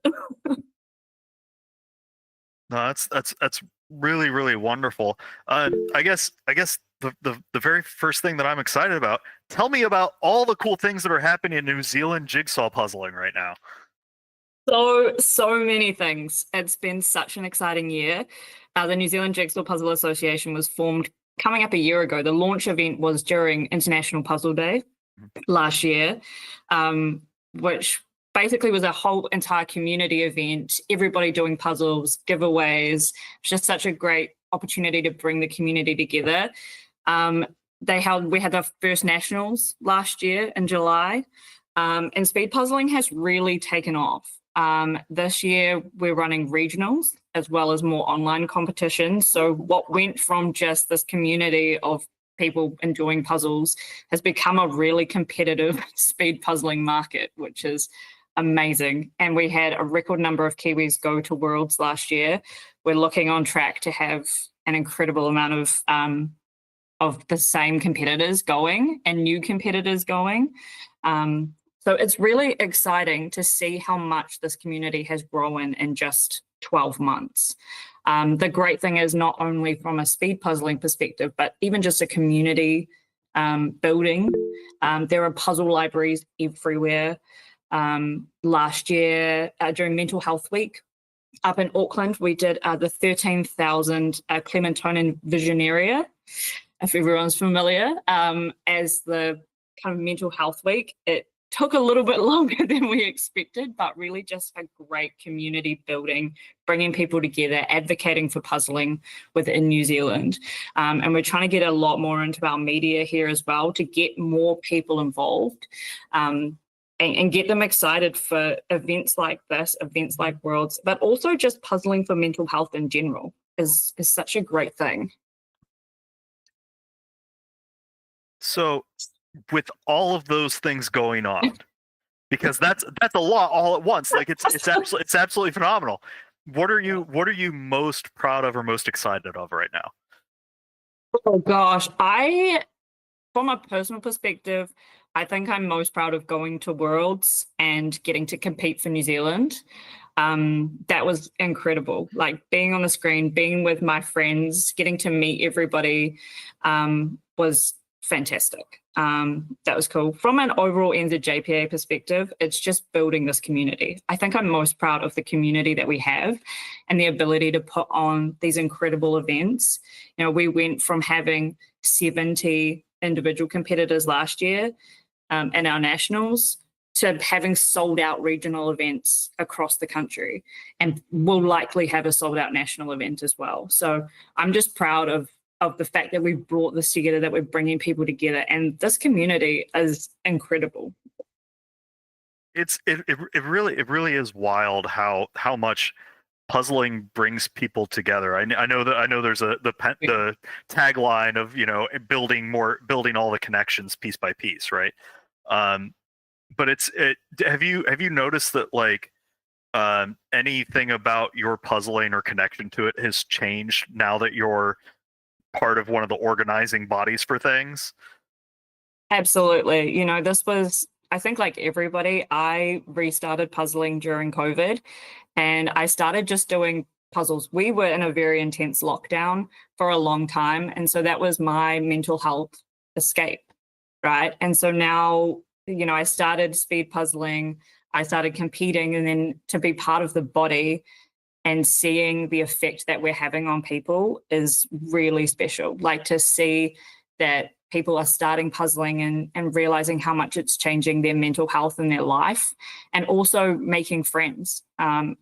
That's yeah, just changing everything about my perspective of puzzling and going to worlds and meeting new people. And it's just opened up my eyes to like how important it is to do hobbies and have interests like this. I think one of the things that I always think is really, really fascinating is that puzzling tends to attract a decent number of introverts. And it's really cool to see all of the different puzzling events getting the introverts together to hang out for a little bit, which is really wonderful. And I think it does, like you were saying, it helps a lot of the mental health and just community building and feeling like other people are into the weird stuff that you're into, which is really great. And even like friends who, for me, initially starting it, I was like, this feels really like niche doing speed puzzling. So for me to go to friends, like a part of me initially was like, this is way too niche. People are going to think it's really weird. Like, you do puzzles? Ugh. But the amount of people that I go up to and I'm like, yeah, I'm a speed puzzler. Like, I've been to worlds. I compete in New Zealand. The amount of people that go, oh my gosh, that's so cool. Like, I didn't even realize that was a thing. Like, is great. Like, it's a nice little badge of honor to be like, not only did I do the thing, I'm one of the best in the world. Thank you very much. Thanks. 100%. Like to be nationally ranked, to be internationally ranked. Like initially, it was one of those things that I kept to myself. I didn't really wear the t-shirts out, but now I'm like, you know what? I made it to the finals. Like, of course, I'm going to talk about it. Like, that's such an achievement. It's like any sports person, right? You put all your energy and effort and you train so hard. So why wouldn't I talk about it and be proud of the effort and be proud to be part of the NZJPA and putting on these incredible events and meeting people? And, it's actually truly changed my life. It really has. That's really really heartwarming. I'm glad that that's been a really positive experience for you. That's That's wonderful. I guess one of the things I'm curious about, what makes New Zealand puzzling special or different from some of the other puzzling organizations? That's a great question. I think for me, the specialness is just New Zealand. This country in itself is so special, right? If you've ever visited, it is just the most beautiful place. It's so serene, it's so calm, and it kind of is reflective in the puzzling as well. This speed puzzling itself is still building. There hasn't been a lot of competitions. I mean, it's amazing that there's EJJ and we get to compete and do all those kind of things. But I think the beauty of it that makes it different is that it's not all about the competition. And that is probably the really special thing. The competition is there, but ultimately you get people going and just trying and giving it a go. And that's kind of what we are keeping to instill. Like, we want people to just have fun and give it a go. It's not about winning. It's not about coming first. It's not about going, you've got those people that like me who are super hardcore and want to compete and want to do well and like really pushing themselves. But the majority of New Zealand are just happy to puzzle and happy to show up and happy to show up for themselves and have the goals for themselves. And I think that's what is so unique. It's so new, but everyone's just there to have fun. It's a bit chill. No, it's really wonderful. Like, there's a lot of there's a lot of sports that, as they're growing, and I use the term sport. People can fight me. That's fine. Absolutely. I'll fight them. I'll fight them on it. But as there's a lot of growing sports where it can reach a tipping point where it very quickly just turns into only if you're not first, you're last, or like hyper competitive. That's just frustrated and angry and like mudslinging, and it feels like the group of people that puzzling attracts just don't lean into that sort of negativity all that much. Is that a fair assessment from what you've seen, or? Yeah, definitely. That's a very fair assessment from what we've seen down here. Everyone is just there to enjoy themselves. And, you know, if they get a placing on the podium, what a win. Like, that's awesome that you have a team or a pair or individual that has got there. But equally, a lot of people have the goal to just finish the puzzle in a time cap. You know, finish within the 3 hours or 2 hours or 90 minutes. You know, that's their goal. And for them, like, I saw people at nationals who finished within time cap who were ecstatic. It took them almost 3 hours, but they were jumping for joy, so happy. You know, so it definitely, there is that line between it flipping, and I really hope that it kind of doesn't here. I mean, I'd love it too. I think there's a group of us that were like, it's like we push each other really hard. But there's also that group, like, I just don't want them to lose that spark. I don't want them to lose that joy and the fact that they finished it, that they put themselves out there, that they gave something, a new thing a go, you know? Yeah. No, it's really difficult to make sure that, like, all of the competitions stay in this, like, positive light and really focus on the accomplishments, not so much like somebody winning or somebody losing, rather than like, oh man, isn't it great how somebody did.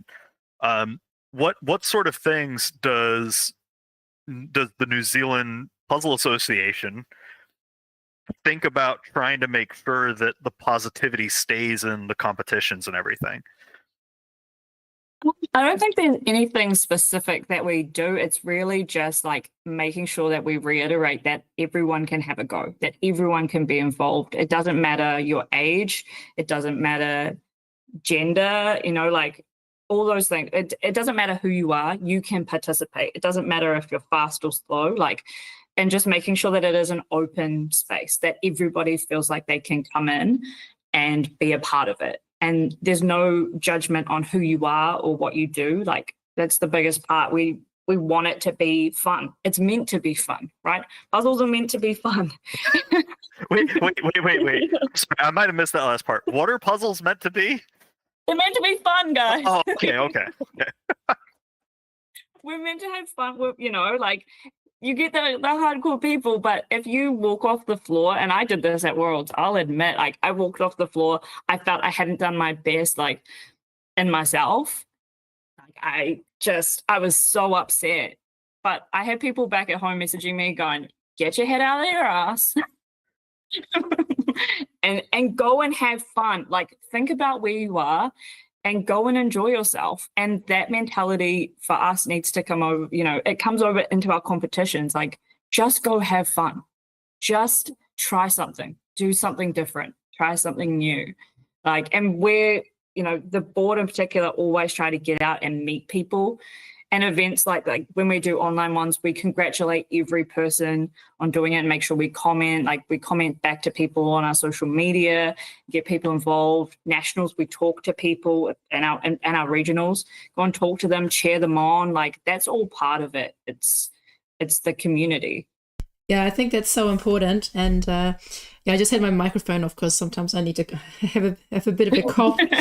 Trying not to cough to interrupt your interview, but yeah, it just makes me think back at Worlds. We were on the world record attempt team, you know, and on it's easy to kind of be a bit disappointed and be like, wow, we didn't even finish, or like we were like one of the last teams. But you know what? Looking back at it, it's like, who else? How many people get to participate in a world record attempt? You know, how many people get to represent their country? And to think about it, we're living on different continents and we got to come together and puzzle together for the first time. So, you know, who cares if we still had 100 pieces left? Like, we did 1,900 pieces, you know, in the time limit. So exactly. And we'd never, like, that puzzle was for us not available in New Zealand. It's not like we could go out and train it or like do it all the time. But the fact that we all came together from different parts of the world, we literally met for the first time as we came to the table. But we all just in that, you know, couple hours became the closest of friends. And I think that really brought Team New Zealand together. And that's probably one of my favorite memories from the whole thing, is that we all were together and we all worked as a team. And yeah, you're right. It didn't matter that we didn't finish, because after the time was up, we still finished anyway. And hey, we get another chance to do it this year, which will be amazing. So we just have a new goal to achieve. Yeah, and I love that your family were there, that you somehow convinced 3 members of your family to come to Spain and form a team. So I convinced him. My husband was going to come anyway. He was going to be there. My sister lives in London, so I said, hey, come over, this will be fun. Wouldn't it be a funny story to say that we did pairs together and surprise our mum, who I didn't realize was going to be there, so she can watch the live stream and be like, oh my God, my daughters are competing together.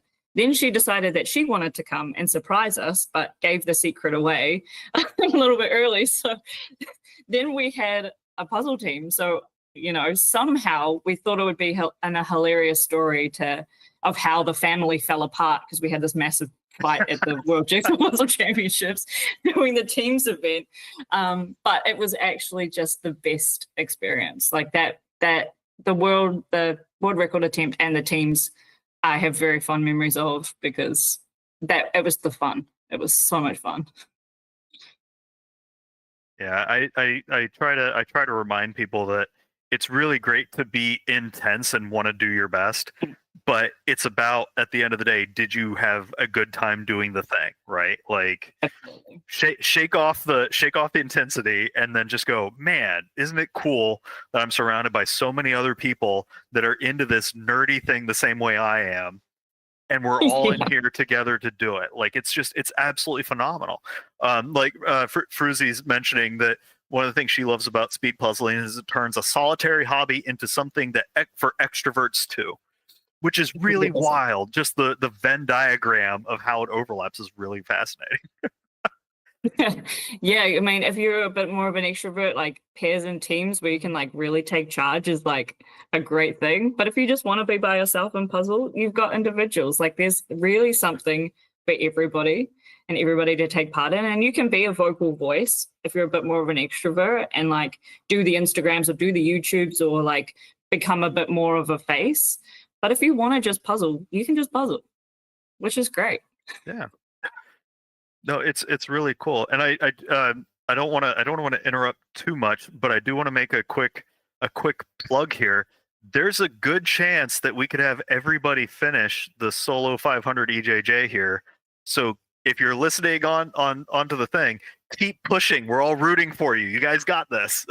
yeah, everybody's looking great. I only see like less than 50 pieces there. Everybody's got the border done. Everyone's just, narrowing it down to the finish line. So I'm pretty confident that everyone's going to finish today.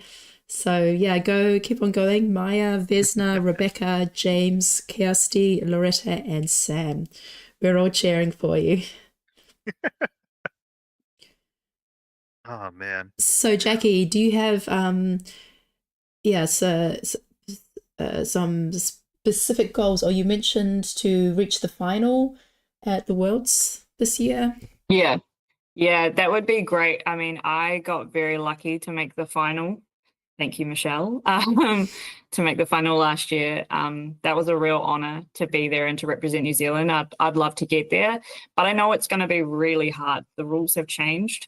And so I know that I've got to put in the work. One of my other ones is to qualify without needing the country rule. And that was my one last year, is I want to be fast enough and good enough that I don't need the country rule to qualify or any kind of rule to get through. Like, I want to get through on my own merit.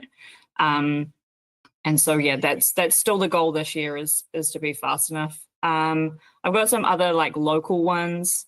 I'd love to win all of the regionals, but I don't think that's going to be, I can only hope. I've only got one more regional before nationals. So that would be great, but who knows? We're doing EBU across the year. So slightly different, being the circle, likely to be the circle. Who knows? They have a new octagonal range, which is really interesting. So yeah, I mean, I have pretty much practiced exclusively Ravensburger for the longest time. So to switch brands is really interesting. And there's slightly bigger pieces, slightly bigger space. I'm used to like condensing myself, whereas Ebu I need a little bit more. So it'll be really interesting to see. There are some very fast puzzlers in Auckland, and there's some really tough competition. But that's amazing. We haven't heard of a nationals or even like a larger scale competition using Ebu as the brand. Yeah. So that's going to be something new for New Zealand. Yeah. They're our exclusive sponsor for all of our regionals this year across the country. At this stage, just Auckland and Dunedin, which is down in the South Island, but we have some others that we're doing about ready to announce. Very cool. We did Wellington at the end of last year with a local brand called Peace House. So yeah, nationals will be Ravensburger, but yeah, we're doing it's mainly to do with stock in New Zealand. We have a lot of that issue, not just for Ravensburger, but across a lot of brands. Just trying to get the stock in, and particularly at the rate that we're growing, to get the stock in to have all of these events that we do, a monthly pairs or individual event plus regionals. That's something we need to work on, and our suppliers are incredible, and they will work around and do everything they can to make this work for us. But yeah, we're really excited to have Ebu on board. You're right, it is different, and it'll be really interesting to see how it plays out. So what brands are popular in New Zealand, or what do you have a lot of availability of? We do have some Ravensburger, but they are slightly older. We don't have any of like the recent Worlds catalog. I'd love to have them, but Trifle's quite popular, Clementoni, and local brand of Ebu, and a local brand called Peace House. They've just, for the Wellington Regional, released their first 500 piece. So I hope to see a lot more from them in the future. I'm not going to make you pick favorites as a representative of a thing, but I am curious what makes each of those big puzzle brands like special in the New Zealand puzzle zeitgeist. I think for the ones that are local, the other one I forgot was Holdson. That's our kind of the biggest one. They also have the WasJig range as part of that, so they license that as well. I think the thing is that they have unique New Zealand puzzles. They use a lot of New Zealand artists, particularly Peace House, are all a New Zealand company, New Zealand artists. And they have a really great quality. And same with Holdson. They use a lot of New Zealand artists, a lot of very unique imagery, which I think is great. You know, instead of just having things you see everywhere, it's one of those things that when you come here and you buy a puzzle, you go, oh, wow, I haven't seen that before. Or here's like the national bird, you know, here's a kiwi, or here's like local bird. You know, here's a beautiful scene of this bay that I went to on my holiday. So, you know, you get a lot more local imagery. Yeah.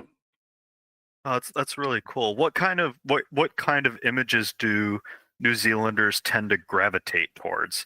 Like I know some regions tend to be very based around like landscapes, and some regions tend to be very like busy, lots of little things.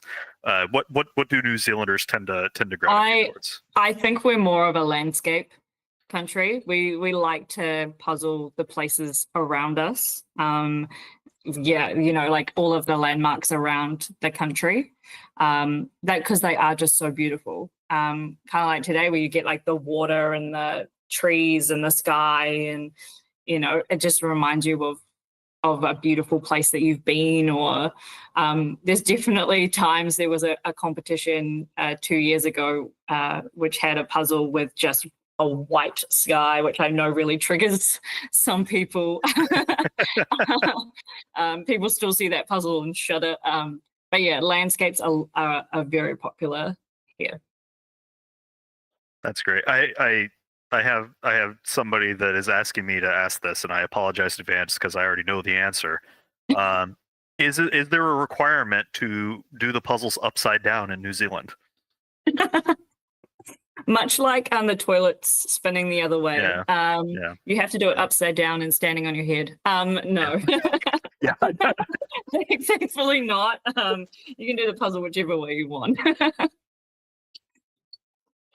Are you noticing an uptick in certain kinds of configurations? Like, are you getting more pairs or more teams coming into the puzzle community, or is it a lot of soloists that then find somebody to play with?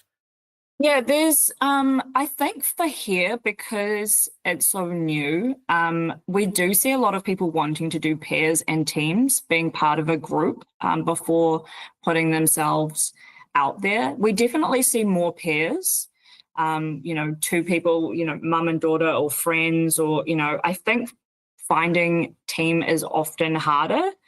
I think pairs is probably the one that we see a lot of, and we get a lot of comments on people wanting to do that. I think maybe individual scares them a little bit, just as we are growing. We'd love to do more with pairs. Again, a lot of it is to do with stock within the country, and also time, because again, we are growing, we are building, and we want everybody to have that opportunity to complete the puzzle.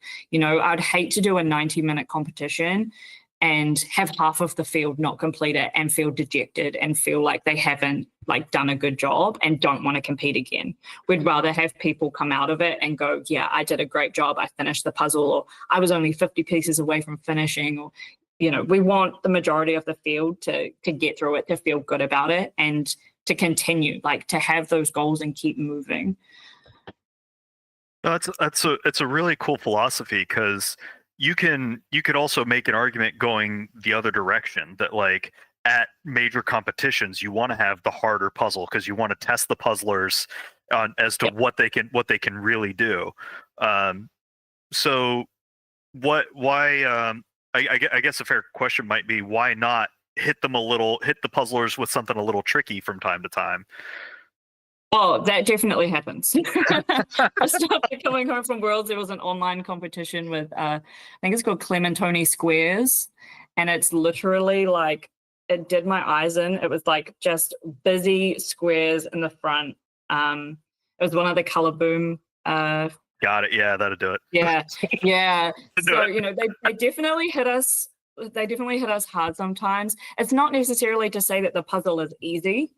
I think being a 3-hour time cap, for a 500 piece, that is a considerable amount of time compared to a 90-minute cap.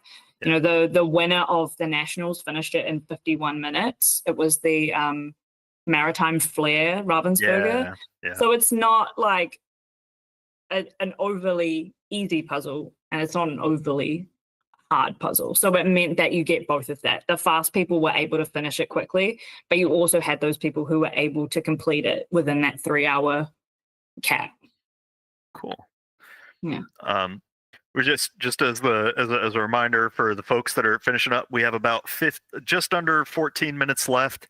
We're all rooting for you. You can do it. It's going to happen. I guess Shaban is asking in the chat that they're starting to organize national competition in Ireland. So what are a couple of pieces of advice that you could have for a country kicking off their nationals? Ooh. I think just make it as inclusive as possible. And I think your local market. You'll know who the people are. We held some competitions in the lead up. So we ran the first online competitions. We didn't have any in-person, one in-person competition in Auckland, which was a smaller regional, not a regionals, but a local event.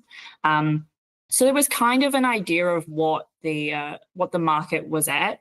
You just have to know kind of where the market is. If you need to start with a 3-hour limit just to make sure that people are getting in and to build that community, then do it. Just trust your gut on it. For our first nationals, we only did individuals and teams, and we did teams in the morning and individuals in the afternoon. You want to finish with a bit of national champion vibes, but that teams one in the morning, we were literally grabbing people off the side of the who had just shown up to spectate, and we're like, okay, cool, you're going to join this team and you're going to join this one, like make sure that you have that openness so that if people show up as a pair and don't really know, like bring people together. We also had other puzzles. So for those people who didn't want to compete, we had the puzzle swap.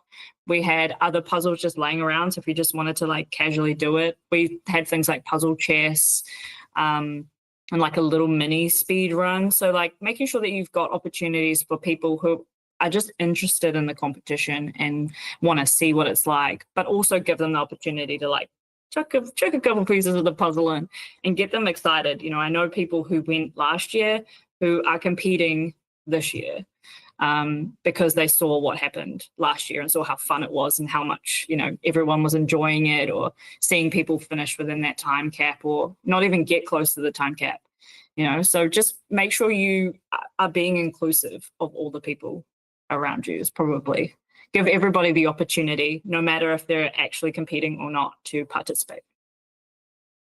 Yeah, I really love the idea to also consider the spectators, to also just have some puzzles off to the side. That's really fantastic. And also having a puzzle swap there, which also might attract people to come who are not ready to compete, but just to come as spectators and to swap some puzzles. And I also like the idea that you say, like, if that's the first ever like competition in a country, to also do like some online competitions as a lead up to give people the chance to get into that the rhythm of speed puzzling. Those are some great pieces of advice. And just meeting the people as well. Our chair, Adele, ran those first online competitions, and it just gives you an opportunity to like meet those people online before you get to the competition, to meet some of your other competitors, or people who might be showing up to the competition as well.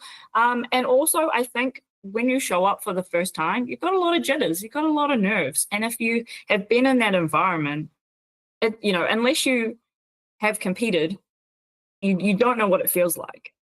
When you have the time clock crunch and you're trying to go really fast and you've got other people around you and you're like, am I going to win? Am I going fast enough? And you realize, like, for me, the first time I did it I was shaking. I had to be told to breathe. I constantly have that reminder in my head now, like, breathe. I've got her like yelling at me, like, I finished and I was like physically shaking because the adrenaline, like, unless you have a go at it beforehand, you don't know what you're going to be like in competition. And so if you have the opportunity to do online competitions like this one, or speedpuzzling.com, or anything in your local area, I would definitely do that. Or even if you can hold some, all of our online competitions are still 3-hour cap. And that's an opportunity for everybody to come in, even if they don't want to compete in person. You still get to go. You still get to have fun with it. It's about that community building again.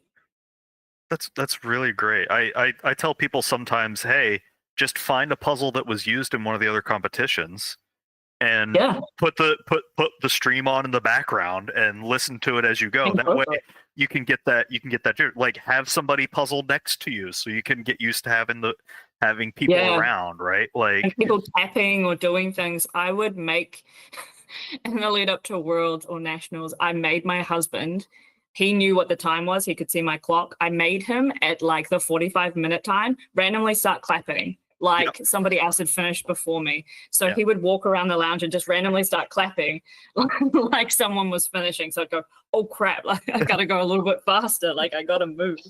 Or he'd like come up and be like 30 minutes, that's and like kind of almost imitate, and also just have him walking around, because that's what the judges do, and trying to like as closely replicate. But also I would meet up with other speed puzzlers, we'd show up at our local puzzle library at Log Cabin and like just puzzle alongside each other. 3, 2, 1, go. Even if we're doing different puzzles, we'd just try and puzzle against each other, so you have that like feeling of other people tapping or moving pieces, or like seeing your hands just go absolutely crazy.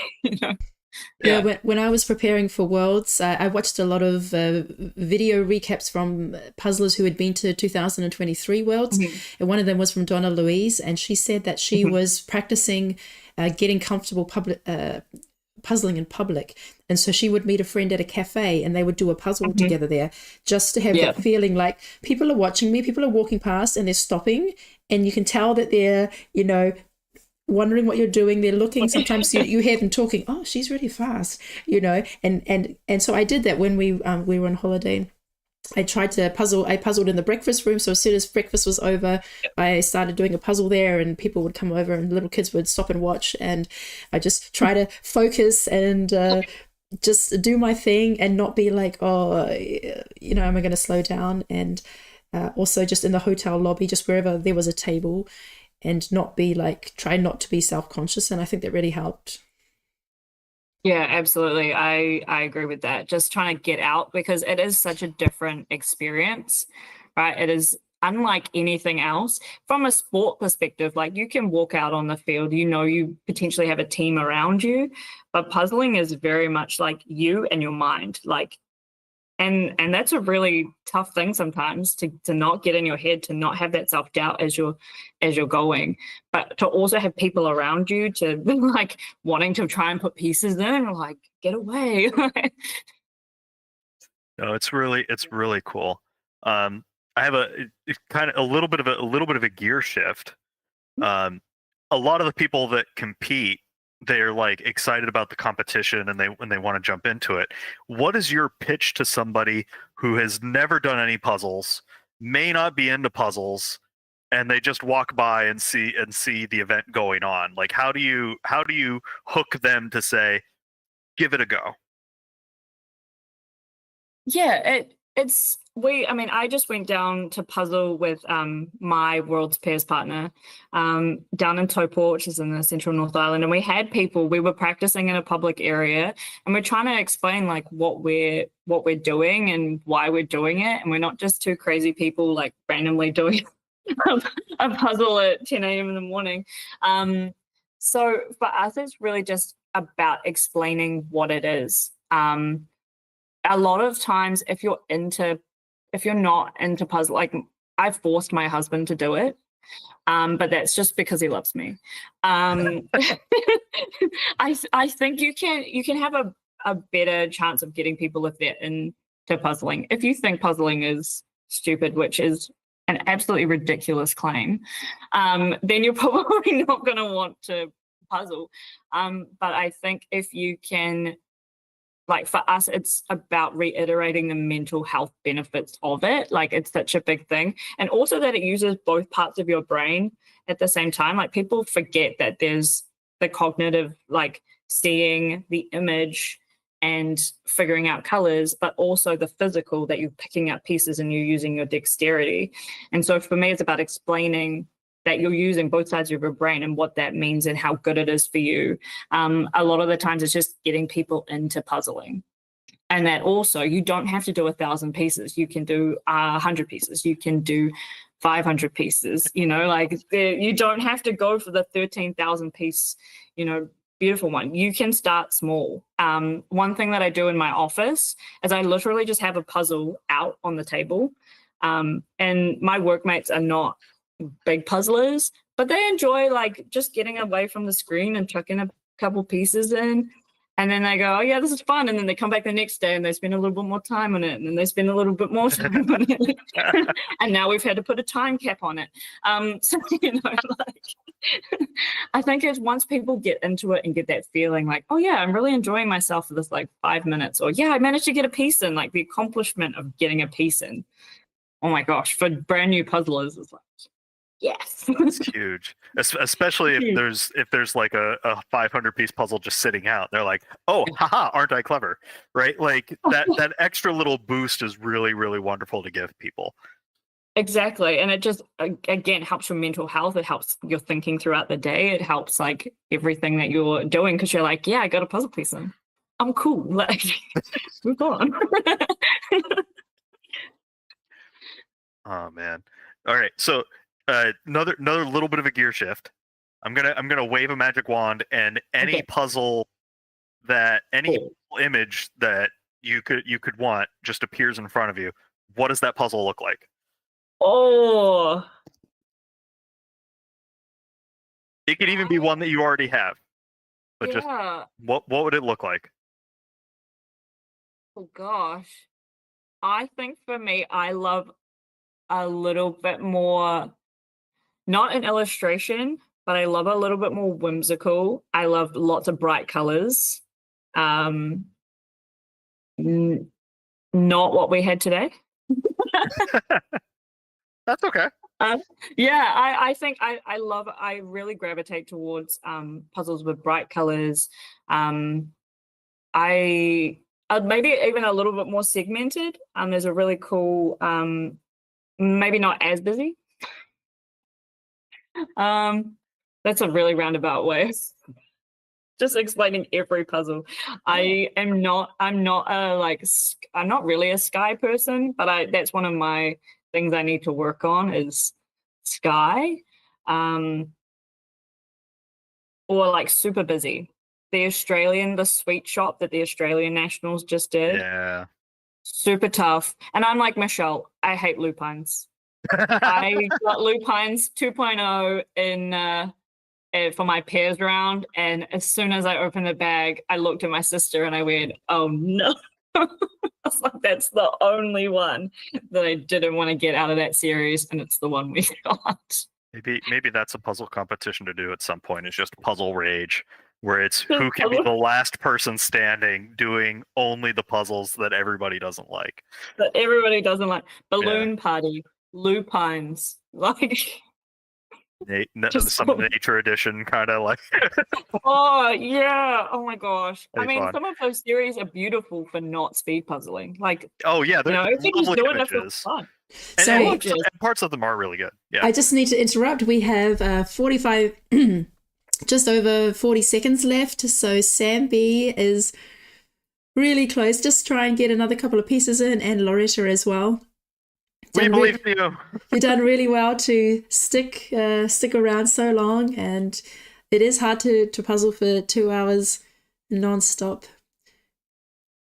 It's tough to do, but it's really phenomenal. Everybody knows that the first couple of puzzles that you do are always all over the place, and just doing the thing is 95% of the fun. The other 5% is getting to do the thing with other people. 5, 4, 3, 2, 1, stop. Congratulations. Phenomenal job. Yeah, so we almost had everybody finish. So yeah, Sam and Loretta, you can take all the pieces that are left over and count them. Let us know how many pieces are left. But you did really great. Fantastic job, everybody. Jackie, what was the last puzzle that you did that you didn't finish, or that you had a really long time with, or that you really struggled with? I luckily got back from Worlds and have had a really good run of good puzzles. I actually think it was the Ravensburger Circle of Colors, the cake one.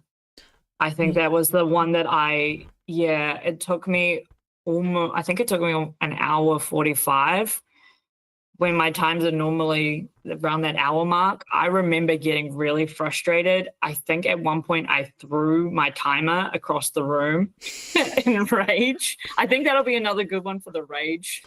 Now, it is a hard one, Rainbow Cake, because you can do like the slice and the border, and then everything else just looks the same. I also have the pizza one in my to-do list, and I've been putting it off because of that exact same reason. That broccoli does not look appealing at all. All right, Jackie, I have another quick question for you. There's somebody in the chat that mentioned that they're wanting to do some of the French competitions, but they don't think they're ready for the marathons yet. I think your response is going to be the same as mine. What do you tell somebody whenever they're not sure if they're ready? Give it a go. Give it a go. Just do it. What do you have to lose? Like, truly, what do you have to lose? You've got people here today who haven't finished the puzzle. I'm sure they're really, really proud of themselves, of the effort that they've put in. Like, you don't know what you're capable of until you start. Just start. Like, just go for it. Like, no one is going to sit there and say, "Oh my God, you didn't finish. You got last place." Like, nobody. Everyone is super proud. I'm super proud of these two who have stuck through it for 2 hours. Like, if you don't finish, who cares?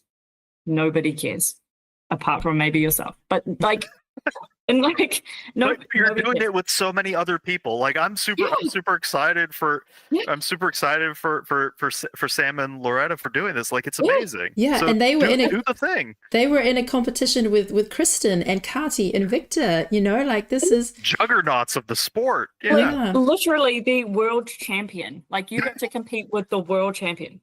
Like how cool is that? Just start, give it a go. What do you have to lose? and you always have a benchmark which you can then come and improve on, and when you come back after some months, you can always look back to see how far you've progressed. Exactly. And this Yeah. is Loretta's first speed puzzling competition. Congratulations! Did the Well done. That's Yeah, wonderful. and she's really happy. She said, "I'm so happy with how I've done. Onwards and upwards, yes." Right. Yeah, and she said Right. that exactly. She said that her goal was to become a speedy puzzler and to compete in more competitions. So it always starts with the first competition.